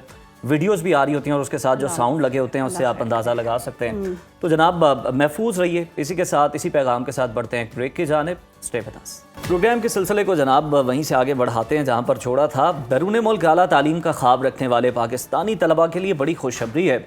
दुनिया के मुताद्दिद मुल्कों ने पाकिस्तानी तलबा के लिए स्कॉलरशिप्स का ऐलान कर दिया है, मगर मालूमात की कमी की वजह से बहुत से तलबा इन सहूलियात से फ़ायदा नहीं उठा पाते। सरकारी दस्तावेज़ात के मुताबिक पाकिस्तानी तलबा अमेरिका, चीन, यूरोप और खलीजी ममालिक में बैचलर से लेकर PhD और पोस्ट डॉक्टरेट सतह तक स्कॉलरशिप्स हासिल कर सकते हैं। जी बिल्कुल। और अमेरिका में पाकिस्तान अमेरिका नॉलेज कॉरिडोर और फुल ब्राइट प्रोग्राम के तहत मुकम्मल और जुज़वी माली मुआवनत फराहम की जाती है, जिसमें फ़ीस, रिहाइश और माहाना वजीफ़ा शामिल होता है। खलीजी ममालिक खुसूसन सऊदी अरब पाकिस्तानी तलबा के लिए एक बड़ा मरकज़ बन चुका है और study in Saudi Arab program के तहत मुकम्मल फ़ंड स्कॉलरशिप दी जाती है, जिनमें मुफ्त तालीम, रिहाइश, वजीफ़ा, तिब्बी सहूलियात और सालाना फ़ज़ाई टिकट भी शामिल है। चीन में चाइनीज़ गवर्नमेंट स्कॉलरशिप भी पाकिस्तानी तलबा के लिए एक बड़ा मौका है, जहां हुकूमत पाकिस्तान पर किसी किस्म का माली बोझ नहीं पड़ता और HEC सिर्फ नामजदगी का किरदार अदा करती है। यूरोप में हंगरी, बरतानिया और एरास्मस मुंडस जैसे प्रोग्राम महदूद मगर आला मयार के मौक़े आपको फराहम करते हैं। तो माहिरीन के मुताबिक मौजूदा हालात के अंदर तलबा को बरवक्त मालूमात, दुरुस्त तैयारी और मुतबादिल स्कॉलरशिप्स पर तवज्जो देना नागुज़ीर हो चुका है, क्योंकि आलमी सतह पर मुकाबला पहले से कहीं ज़्यादा सख्त हो चुका है। ये स्कॉलरशिप्स कैसे हासिल की जा सकती हैं और तलबा को इन स्कॉलरशिप से मुतालिक मालूमात कहाँ से मिलेंगी, तमाम पहलुओं पर बात कर लेते हैं। वीज़ा एंड इमिग्रेशन कंसल्टेंट अजीम कासिम साहब हमारे साथ मौजूद हैं। अजीम, वेलकम टू सुनो पाकिस्तान। पाकिस्तानी तलबा के लिए देखा जाए तो दुनिया भर में स्कॉलरशिप्स का ऐलान हो रहा है, मगर मालूमात जो हैं वो बहुत ज़्यादा महदूद हैं या बिल्कुल नहीं है लोगों के पास।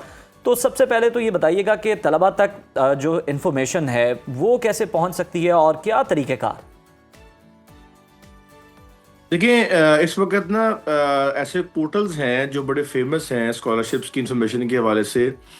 उसमें स्कॉलरशिप पोर्टल जो है सबसे फेमस एक वेबसाइट है, वहाँ पर जाके आपको दुनिया भर की जो स्कॉलरशिप्स हैं वहाँ पर आपको मिल जाती हैं। उसमें आप डिफरेंट फ़िल्टर्स लगा सकते हैं, उसमें आप डिफरेंट कंट्रीज़ के फ़िल्टर लग सकते हैं, उसमें आपके एजुकेशन के फ़िल्टर लग सकते हैं और उसमें आप अपनी क्वालिफिकेशन का फ़िल्टर लगा सकते हैं, तो वहाँ से मिल सकती है। इस तरह के और बहुत सारे पोर्टल्स हैं जो अब सेंट्रलाइज्ड जो है ना वो इंफॉर्मेशन प्रोवाइड करते हैं दुनिया भर की स्कॉलरशिप्स का। अब तो खैर इतने AI टूल्स भी आ चुके हैं जिनकी मदद से जो है ना आप रेलिवेंट जो है ना वो स्कॉलरशिप्स जो है ना वो निकाल सकते हैं। अगर आपने यूरोप में सर्च करनी है, आपने अमेरिका में करनी है, आपने किसी भी खलीजी ममालिक में जाना है, तो देर आर मैनी सोर्सेज जहाँ से आप इंफॉर्मेशन जो है ना वो कलेक्ट कर सकते हैं। अगर आप पाकिस्तान से अप्लाई कर रहे हैं तो बहुत सारी ऐसी स्कॉलरशिप्स हैं जो थ्रू HEC जो है ना वो आपको ग्रांट होती हैं। उसमें HEC किसी ना किसी तरीके से रोल अदा कर रहा होता है, आइदर सिलेक्शन का, आइदर फंडिंग का, तो वहाँ से भी आपको मालूमात मिल सकती है। बहरहाल जो सेंट्रलाइज पोर्टल है वो ज़्यादा मैं समझूंगा कि क्रेडिबल तो खैर सारे ही हैं, वहाँ पे चूंकि पूरी दुनिया की स्कॉलरशिप्स की इंफॉर्मेशन आपको मिल सकती है, तो वो ज्यादा जो है ना एक बेहतर सोर्स ऑफ इंफॉर्मेशन है as compare to the HEC के आपको सिर्फ वो वाली मिलेंगी स्कॉलरशिप। ये तो हो गया कि इंफॉर्मेशन कहाँ से आपको अच्छी बेहतर मिल सकती है, तो आपने बता दिया। ये भी बता दें कि पाकिस्तानी तलबा के लिए इस वक्त कौन से ममालिक जो हैं वो स्कॉलरशिप्स के लिहाज से निस्बतन आसान भी हैं और महफूज भी समझे जाते हैं?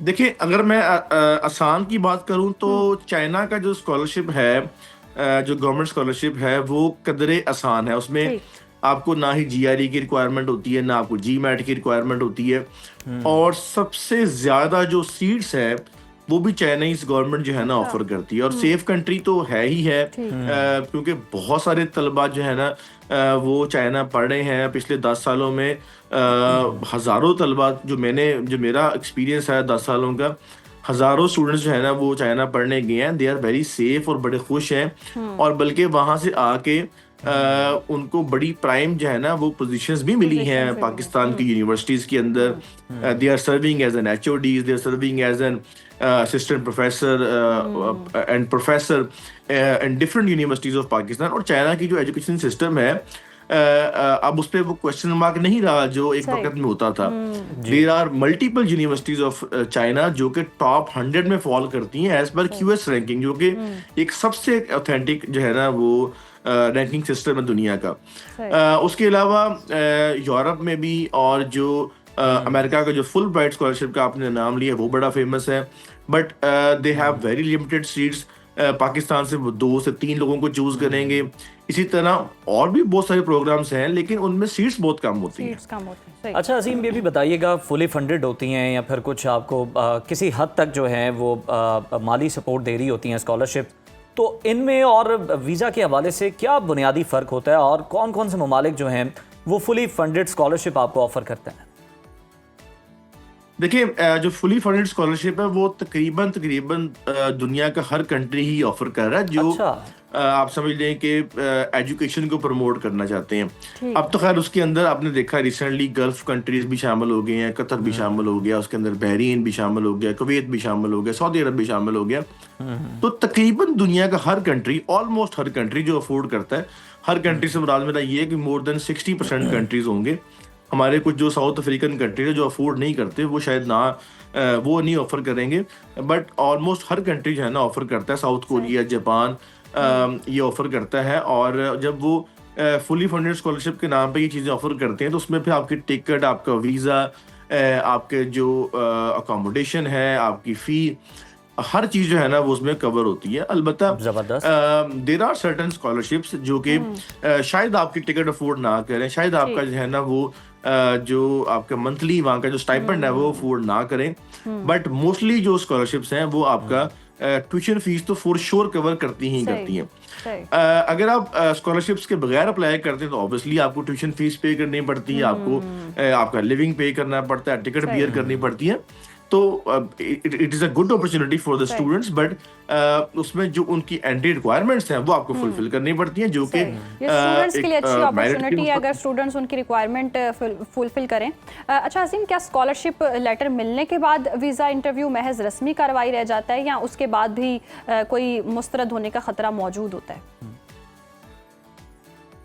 देखिए, अगर आपको स्कॉलरशिप मिल रही है जो कि 100% है और आपका सारा कुछ कवर है, तो देर आर ऑलमोस्ट 0% चांसेस कि आपका वीज़ा रिफ्यूज़ हो सके। बट ऐसे केसेस मैंने खुद भी देखे हैं, मेरे पास आए हैं, स्पेशली ऑस्ट्रेलिया के और यूएसए के और कुछ यूरोप के ऐसे कंट्रीज़ के कि जहाँ पर फिर भी वीज़ा रिफ्यूज़ हुआ है एप्लीकेंट का। एंड ऑब्वियसली इमिग्रेशन जो डिपार्टमेंट है, जो एम्बेसी है, they have their own right to refuse the visa.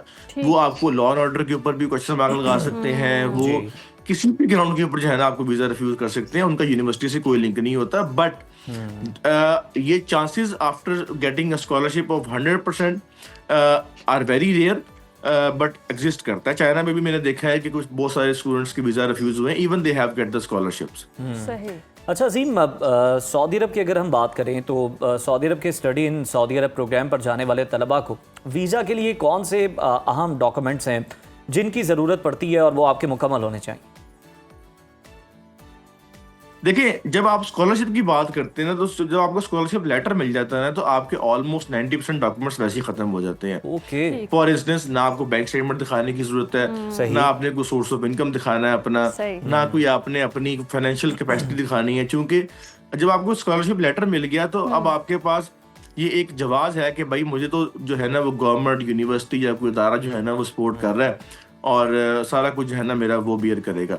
हाँ, अलबत्ता जो बाकी डॉक्यूमेंट्स की रिक्वायरमेंट्स है, जैसे आपका मेडिकल हो सकता है, आपका जो है ना पुलिस एनओसी हो सकता है, वो आपको रिक्वायर करना, वो आपको सबमिट करवाना पड़ेगा। जो एजुकेशनल डॉक्यूमेंट्स हैं आपके, ऑब्वियसली वो आपने सबमिट करवाने होंगे, लेकिन जो आपकी एक फाइनेंशियल रिक्वायरमेंट के डॉक्यूमेंट्स हैं वो आपके खत्म हो जाते हैं। जो वीज़ा के रिक्वायरमेंट्स है उसमें आपका मेडिकल, उसमें आपका पुलिस एनओसी, उसमें आपके जो एजुकेशनल डॉक्यूमेंट्स है वो आपने सबमिट करवाने होते हैं, along with the statement of purpose कह लें, आप स्टेटमेंट ऑफ इंटेंट कह लें कि भाई आप क्यों परस्यू करना चाह रहे हैं।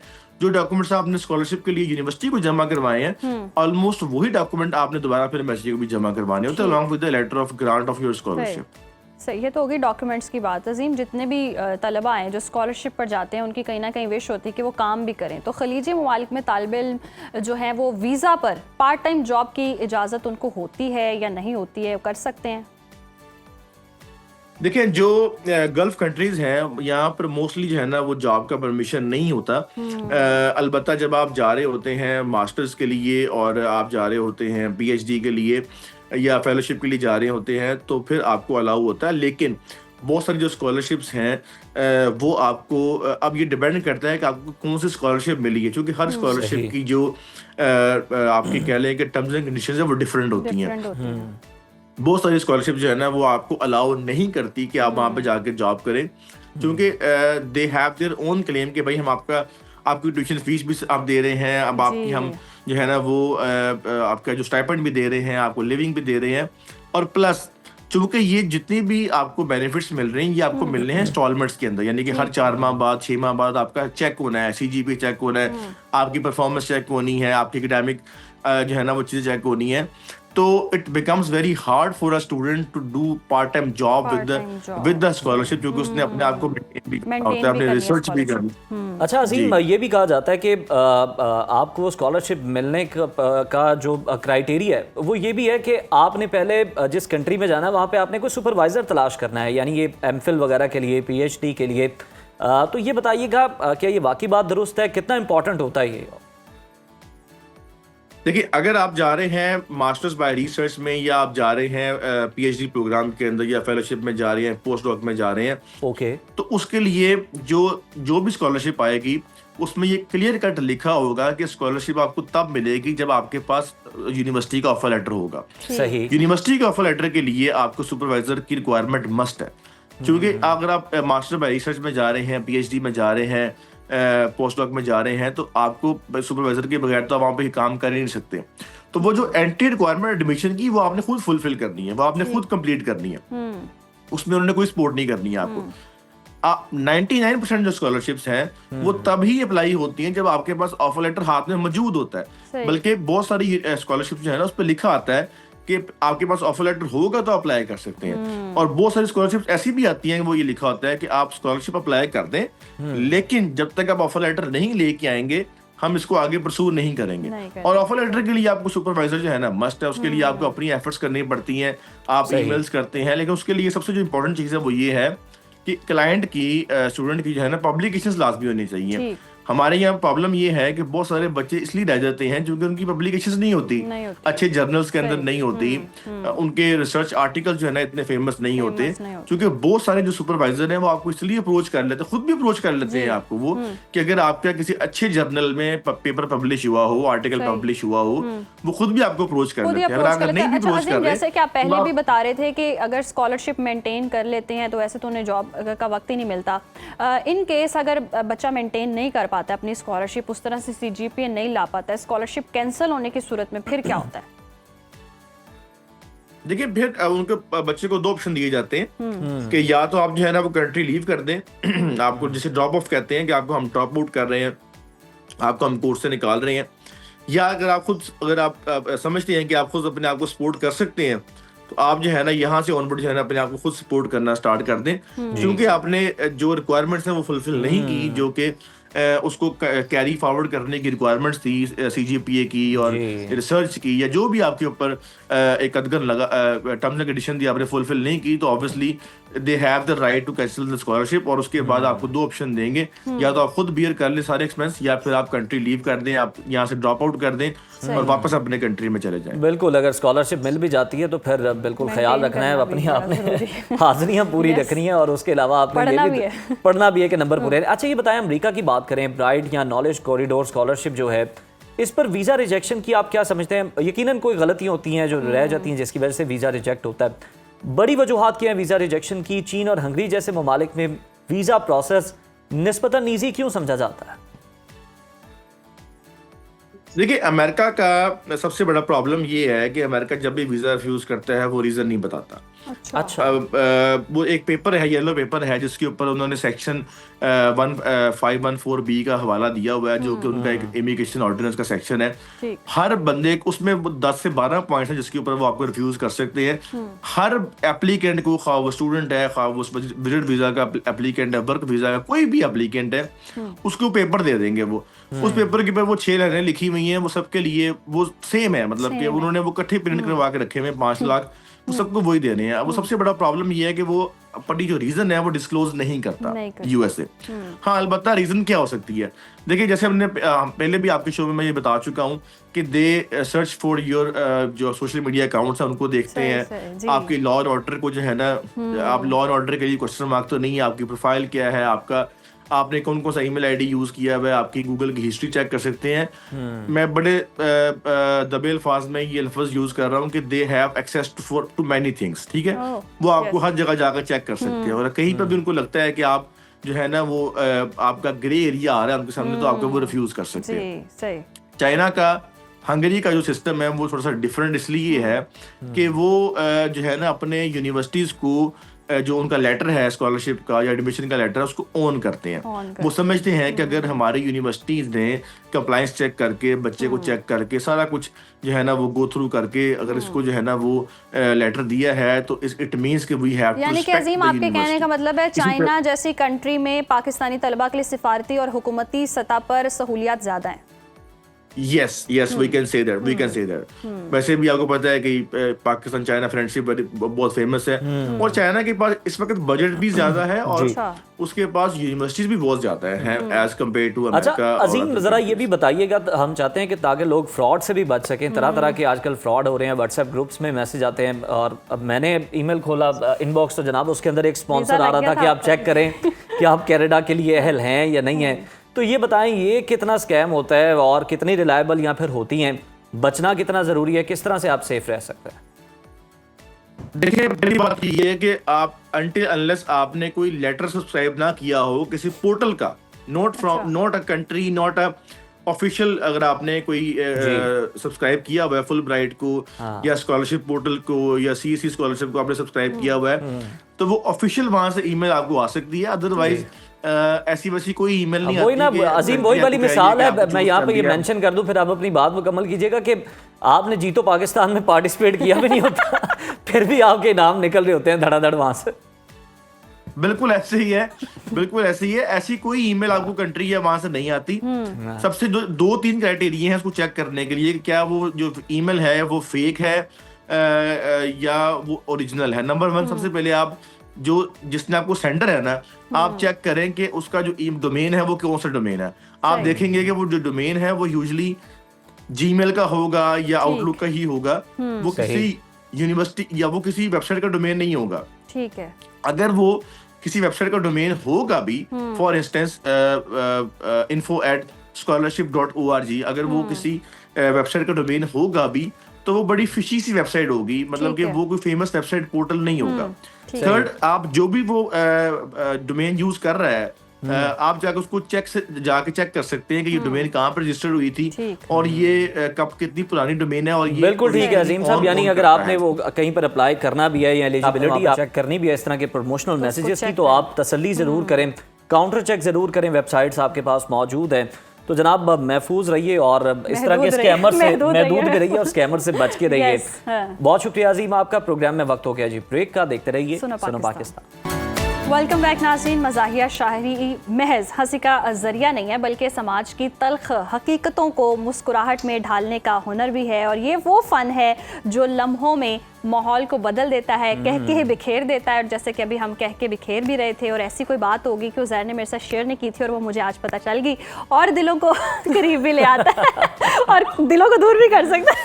लेकिन लड़वाने वाले हर जगह मौजूद होते हैं। तो खैर जनाब, वो शायर जो हंसते हंसते आपको सोचने पर मजबूर कर दें, वह सोचने पर मजबूर तो किया है और हर महफिल को यादगार जनाब बनाते हैं। तो इनके अशार, शाइस्तगी, जहानत और मानी खेज जो मिजाज का हसीन इम्तजाज है ना, क्या बात है। तो आज के इस खूबसूरत सेगमेंट में, अदबी सेगमेंट में जनाब हमारे साथ मौजूद है नामवर मिजाहिया शायर अहमद सईद साहब। अहमद साहब, अगर आप मोबाइल नीचे रखें तो मैं आपको जनाब वेलकम करूंगा। मैं ये बता भी रहा हूँ कि देखिए ना, आजकल तो ये जेनजी का जमाना है ना, तो हम जेनजी तो नहीं, मैं तो अल्फा हूँ जी। अच्छा सोच तो अल्फा वाली होनी चाहिए ना। हम तो अभी पैदा ही नहीं हुए सर। अहमद साहब कैसे हैं आप? खैरियत से? ठीक ठाक हैं अहमद साहब?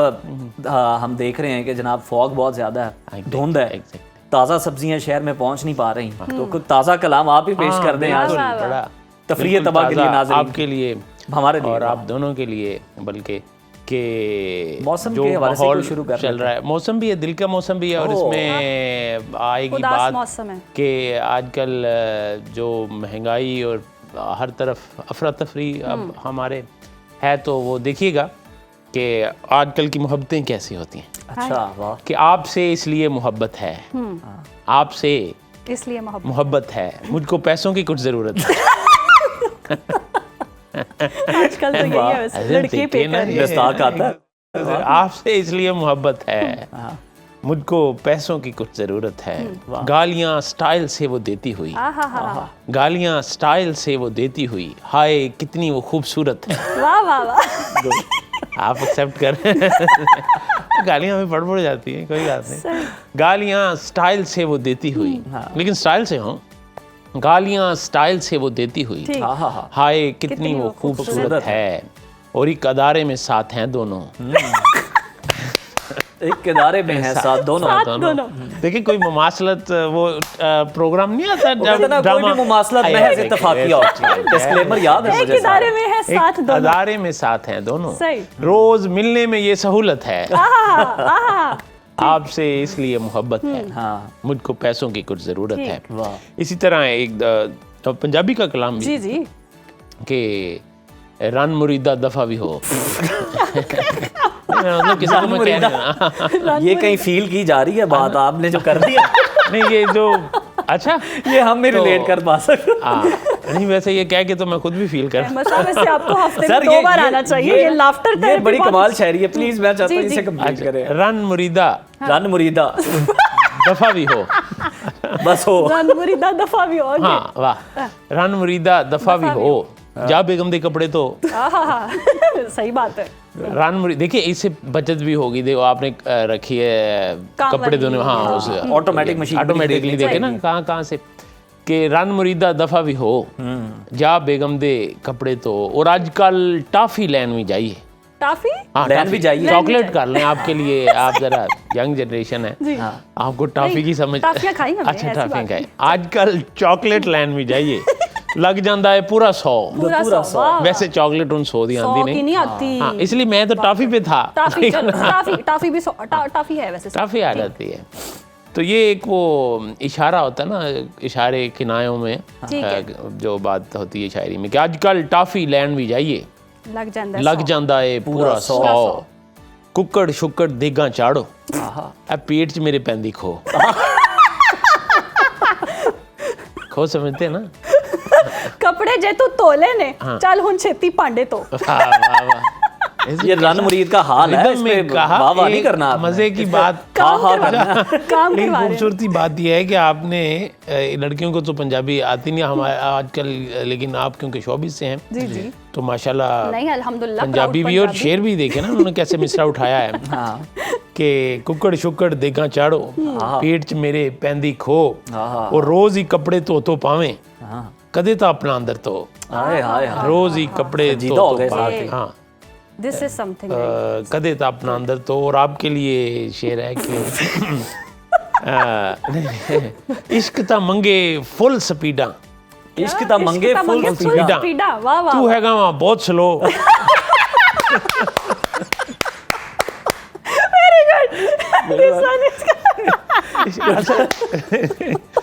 मामला ये है, इसमें तो इतनी तेजी की जरूरत है आजकल का जेनजी। हम ये बात कर रहे हैं मल्टीमीडिया और ये वो गिफ्ट तेजी से देने पड़ते हैं इतनी, वरना तो वो 2 में अब पहले मोहब्बतें होती थी, आप आराम से लेटर लिख रहे हैं 10 दिन बाद उसका जवाब आ रहा है। आजकल 10 मिनट में अपने महबूब को व्हाट्सएप पे जवाब ना दिया जाए तो 10-15 मिनट पे आप ब्लॉक हैं। तो वो इस हवाले से इश्क ता मंगे फुल स्पीडा, तू हैगा वहाँ बहुत स्लो, तो भाईजान आप स्लो ने ये अब आप डिफेंड कर रहे हैं। अच्छा चलो दोस्ता ने डिफेंड करना। अच्छा रात आप मुझे एक महफिल में हम बैठे हुए थे शायरी की, तो वहाँ भी आप कह रहे थे मुझे कि तुझे नाल डिफेंड भी कर तो क्योंकि वो बात के बहुत सारे मतलब निकल रहे हैं। सारी बात है, शायरी के तो वैसे भी निकलने भी चाहिए। इसी तरह के मुझसे पिज़्ज़े भी खाए जाती है, चलें ये हाँ, मुझसे पिज़्ज़े भी खाए जाती है और आंखें दिखाई जाती हैं। मुझसे पिज़्ज़े भी खाए जाती है और पीस मुझसे ज्यादा उठाए जाती है। नहीं भाई छाड़ दी कोई नहीं। ज्यादा कितने मुझसे कहती है ना कि आप तुम मेरी आंखों में इतना क्यों देख रहे हो, कहता मैं ये देख रहा हूँ तो मुझसे ज्यादा खा रही है। वाह वाह, मुझसे पिज़्ज़े भी खाई जाती है और आंखें दिखाई जाती हैं। मैं जिसे मोरनी बुलाता हूँ, वाह मोरनी, वाह, मुझको उल्लू बनाई जाती है। गुड वन, जबरदस्त। मैं जिसे मोरनी बुलाता हूँ, मुझको उल्लू बनाई जाती है। ये हुकूमत का कारनामा है, दिन में तारे दिखाई जाती है। वाह वाह वाह वाह, कमाल। मुकर्रर, ये हुकूमत का कारनामा है, मुझको दिन में तारे दिखाई जाती है। और कौन सी दुश्मनी पुरानी है, क्यों संगी दुबाई जाती है। तो इस तरह जो कुछ याद आता रहा था तो उसने फिर एक्टिव तो उसको करना। तो चले एक सिलसिला, अब वो शायर को भी मज़ा आने लग पड़ता है जब आप जैसे होस्ट आगे बैठे हों। वाह वाह, इरशाद इरशाद। यहाँ दुश्वार है हर काम का आसान होना, यहाँ दुश्वार है हर काम का आसान होना, जैसे वर्जिश में है मुश्किल जरा तांठा होना। यहाँ दुश्वार है हर काम का आसान होना, आसान होना, जैसे वर्जिश में है मुश्किल जरा तांठा होना। आहा। और अब ड्रामों में नहीं, इसका मतलब ये नहीं है कि आपने हंसना ही नहीं है। नहीं, मैंने उसे कहा आपने जब्त कर अब ड्रामों में ड्रामे के सिवा रखा गया है, ड्रामों में ड्रामे के सिवा गहरा रखा क्या है, बस यही सास बहू नंद में बांबा होना। और दुल्हनों आप तो इस राज से वाकिफ होना, दुल्हनों आप तो इस राज से वाकिफ होना, अपना मुंह देखना और आप ही हैरान होना। ये बड़ा शादी दुल्हनों आप सीजन तो चल रहा है। वैसे अब दुल्हन को भी जरूरत पड़ती है। दुल्हनों आप तो इस राज से वाकिफ होना, अपना मुंह देखना और आप ही हैरान होना। शादी की रात ना वैसे औरत भी हैरान हो जाती है जब लड़के के बाल हाथ में आ जाएं, दांत बाहर निकाल के रख दे टेबल पे। मामला पर्सनल हो गया। कवर करें कोई अच्छा शायरी हमने से। तो सिर्फ मेकअप तक रखा था, तो आपने तो सारा ही देड़ के रख उसके दिया। बाल नकली, दांत नकली। आपने तो शोहर को अब आप देड़ शायरी से कवर करें। मेकअप तक तो खैर है कि दुल्हनों आप तो इस राज से वाकिफ होना, अपना मुंह देखना और आप ही हैरान होना। आहा। ये मेरी कौम तो हारन पे लगी बैठी है, ये मेरी कौम तो हारन पे लगी बैठी है, हर तरफ लाजम मलजूम यहाँ पापा होना। पापा होना। आहा। सही। ये मेरी कौम तो, और बाद शादी के गिरा लगाइए कि बाद शादी के मेरे दिल ने की दिल से तौबा, बाद शादी के मेरे दिल ने की दिल से तौबा, हाय जूद पशेमा का पशेमा होना। वाह वाह। वो जो आप कह रहे थे कि कंपनसेट, तो वो हम कोशिश करते हैं एक शेर के ज़रिए कि जान तुम पर निसार करता हूँ, जान तुम पर निसार करता हूँ, पर किसी और पे भी मरता हूँ। जान तुम पर निसार करता हूँ। आपको प्रोड्यूसर कह रहे हैं कि आपको महल प्रोड्यूसर साहब पीछे से कह रहे हैं बता रही है, मेरे ज़हन में है, मैंने कहा आई लव यू लिख के सेंड टू ऑल करता हूँ। बोल नहीं खोलने दे जान तुम पर निसार करता हूँ, पर किसी और पे भी मरता हूँ, वो तो बेगम है देखती ऐसे, वरना मैं कब किसी से डरता हूँ।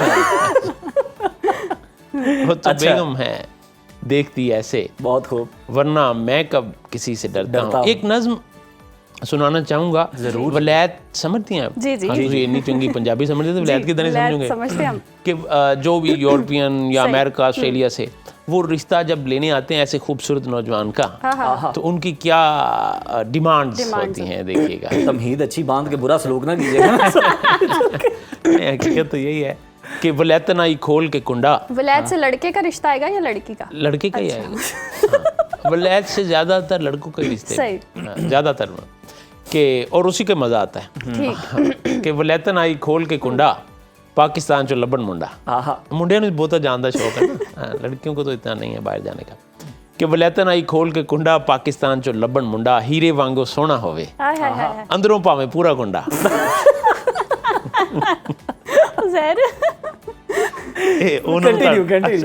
वलैतन आई खोल के कुंडा, पाकिस्तान चो लबन मुंडा, हीरे वांगो सोना होवे, अंदरों भावें पूरा कुंडा, कुड़ी दी मां दा ਇਹੋ ਕਹਿਣਾ, रन मुरीद हो के रहना। इस गल दा असां साइन भी लेना, इस गल दा असां साइन भी लेना ते याद नहीं करने मम्मी पापा, पैसे जे तू घल्ले काका, ला देवांगे तेरा झाका, काम तो सीधा घर नूं आना, बाकी हर थां ते नाका। ਇਹ ਗੱਲ ਸੁਣ ਨਾਕਾ, ਇਹ ਗੱਲ ਸੁਣ ਕੇ ਮੁੰਡਾ ਕਹਿੰਦਾ ਚੁੱਪ ਸੀ ਜਿਹੜਾ ਬੈਠਾ ਰਹਿੰਦਾ, ਇਹ ਨਹੀਂ ਹੈਗੇ ਕੁੜੀਆਂ ਵਾਲੇ, ਹੈਗੇ ਨੇ ਛੁਰੀਆਂ ਵਾਲੇ। ਕਿੱਥੇ ਫਸ ਗਿਆ ਮੈਂ ਅੱਬੂ, ਬਾਹਰ ਜਾ ਕੇ ਕੀ ਮੈਨੂੰ ਲੱਭੂ, ਮੇਰੇ ਪਿੱਛੇ ਪੈ ਗਏ ਪੱਬੂ। पब्बू पब्बू कभी देखा? पब्बू नहीं समझ आई। पब्बू समझा दे। सब समझा जा भी नहीं सकता, महसूस किया जा सकता। कैफियत करा। हाँ कैफियत। पब्बू एक ऐसे ही है कि जैसे एक इंसेक्ट, वो जिसके और मुख्तलफ उसका नज़म का मजा जो है ना वो कंटिन्यू कीजिए प्लीज। कि ਇਹ ਗੱਲ ਸੁਣ ਕੇ ਮੁੰਡਾ ਕਹਿੰਦਾ ਚੁੱਪ ਸੀ ਜਿਹੜਾ ਬੈਠਾ ਰਹਿੰਦਾ, ਇਹ ਨਹੀਂ ਹੈਗੇ ਕੁੜੀਆਂ ਵਾਲੇ, ਹੈਗੇ ਨੇ छुरियां आले किथे फस गया मैं अबू बाहर जाके की मैनू लभू मेरे पीछे पै गए पब्बू मैं नहीं लैंदा ये हुण पंगा बाहर जान तो इत्थे चंगा। सही। अब आपको वो पब्बू बताया जा सकता है कि वो उसके कोई ऐसा होता है जैसे कोई चावल नहीं होता मेरे भी ज़हन में नहीं आया तो मैं क्या चल मतलब फजूल। हाँ फजूल मतलब वो उसका बिल्कुल ही वो एक फनी सा उसका फेस होता पब्बू का। तो ये है कि वो पीछे पड़ जाए तो वो कहते हैं ना मगरों नहीं लैंदा, वो इस तरह का वो होता है। मैं कहता हूँ बड़े खूबसूरत आपने जितनी शायरी सुनाई है, आपका कलाम बड़ा ही ज़बरदस्त है। मैं नहीं चाहता कि आप हमें इम्तिहान में डालें आपकी आमद का बहुत शुक्रिया जनाब, और बड़े खूबसूरत आपने कलाम सुनाया। अगर इतना ही एब्जॉर्ब हो जाए ना तो मेरा ख्याल यही काफ़ी है। बहुत शुक्रिया आपके वक्त का। तो नाजरीन, और आज का प्रोग्राम उम्मीद आपको पसंद आया होगा, स्पेशली ये लास्ट सेगमेंट अहमद साहब जनाब खुसूसी तौर पर तशरीफ लाए, उनका शुक्रिया। कल दोबारा आपकी खिदमत में हाजिर होंगे। अपना ख्याल रखिए। अल्लाह हाफ़िज़।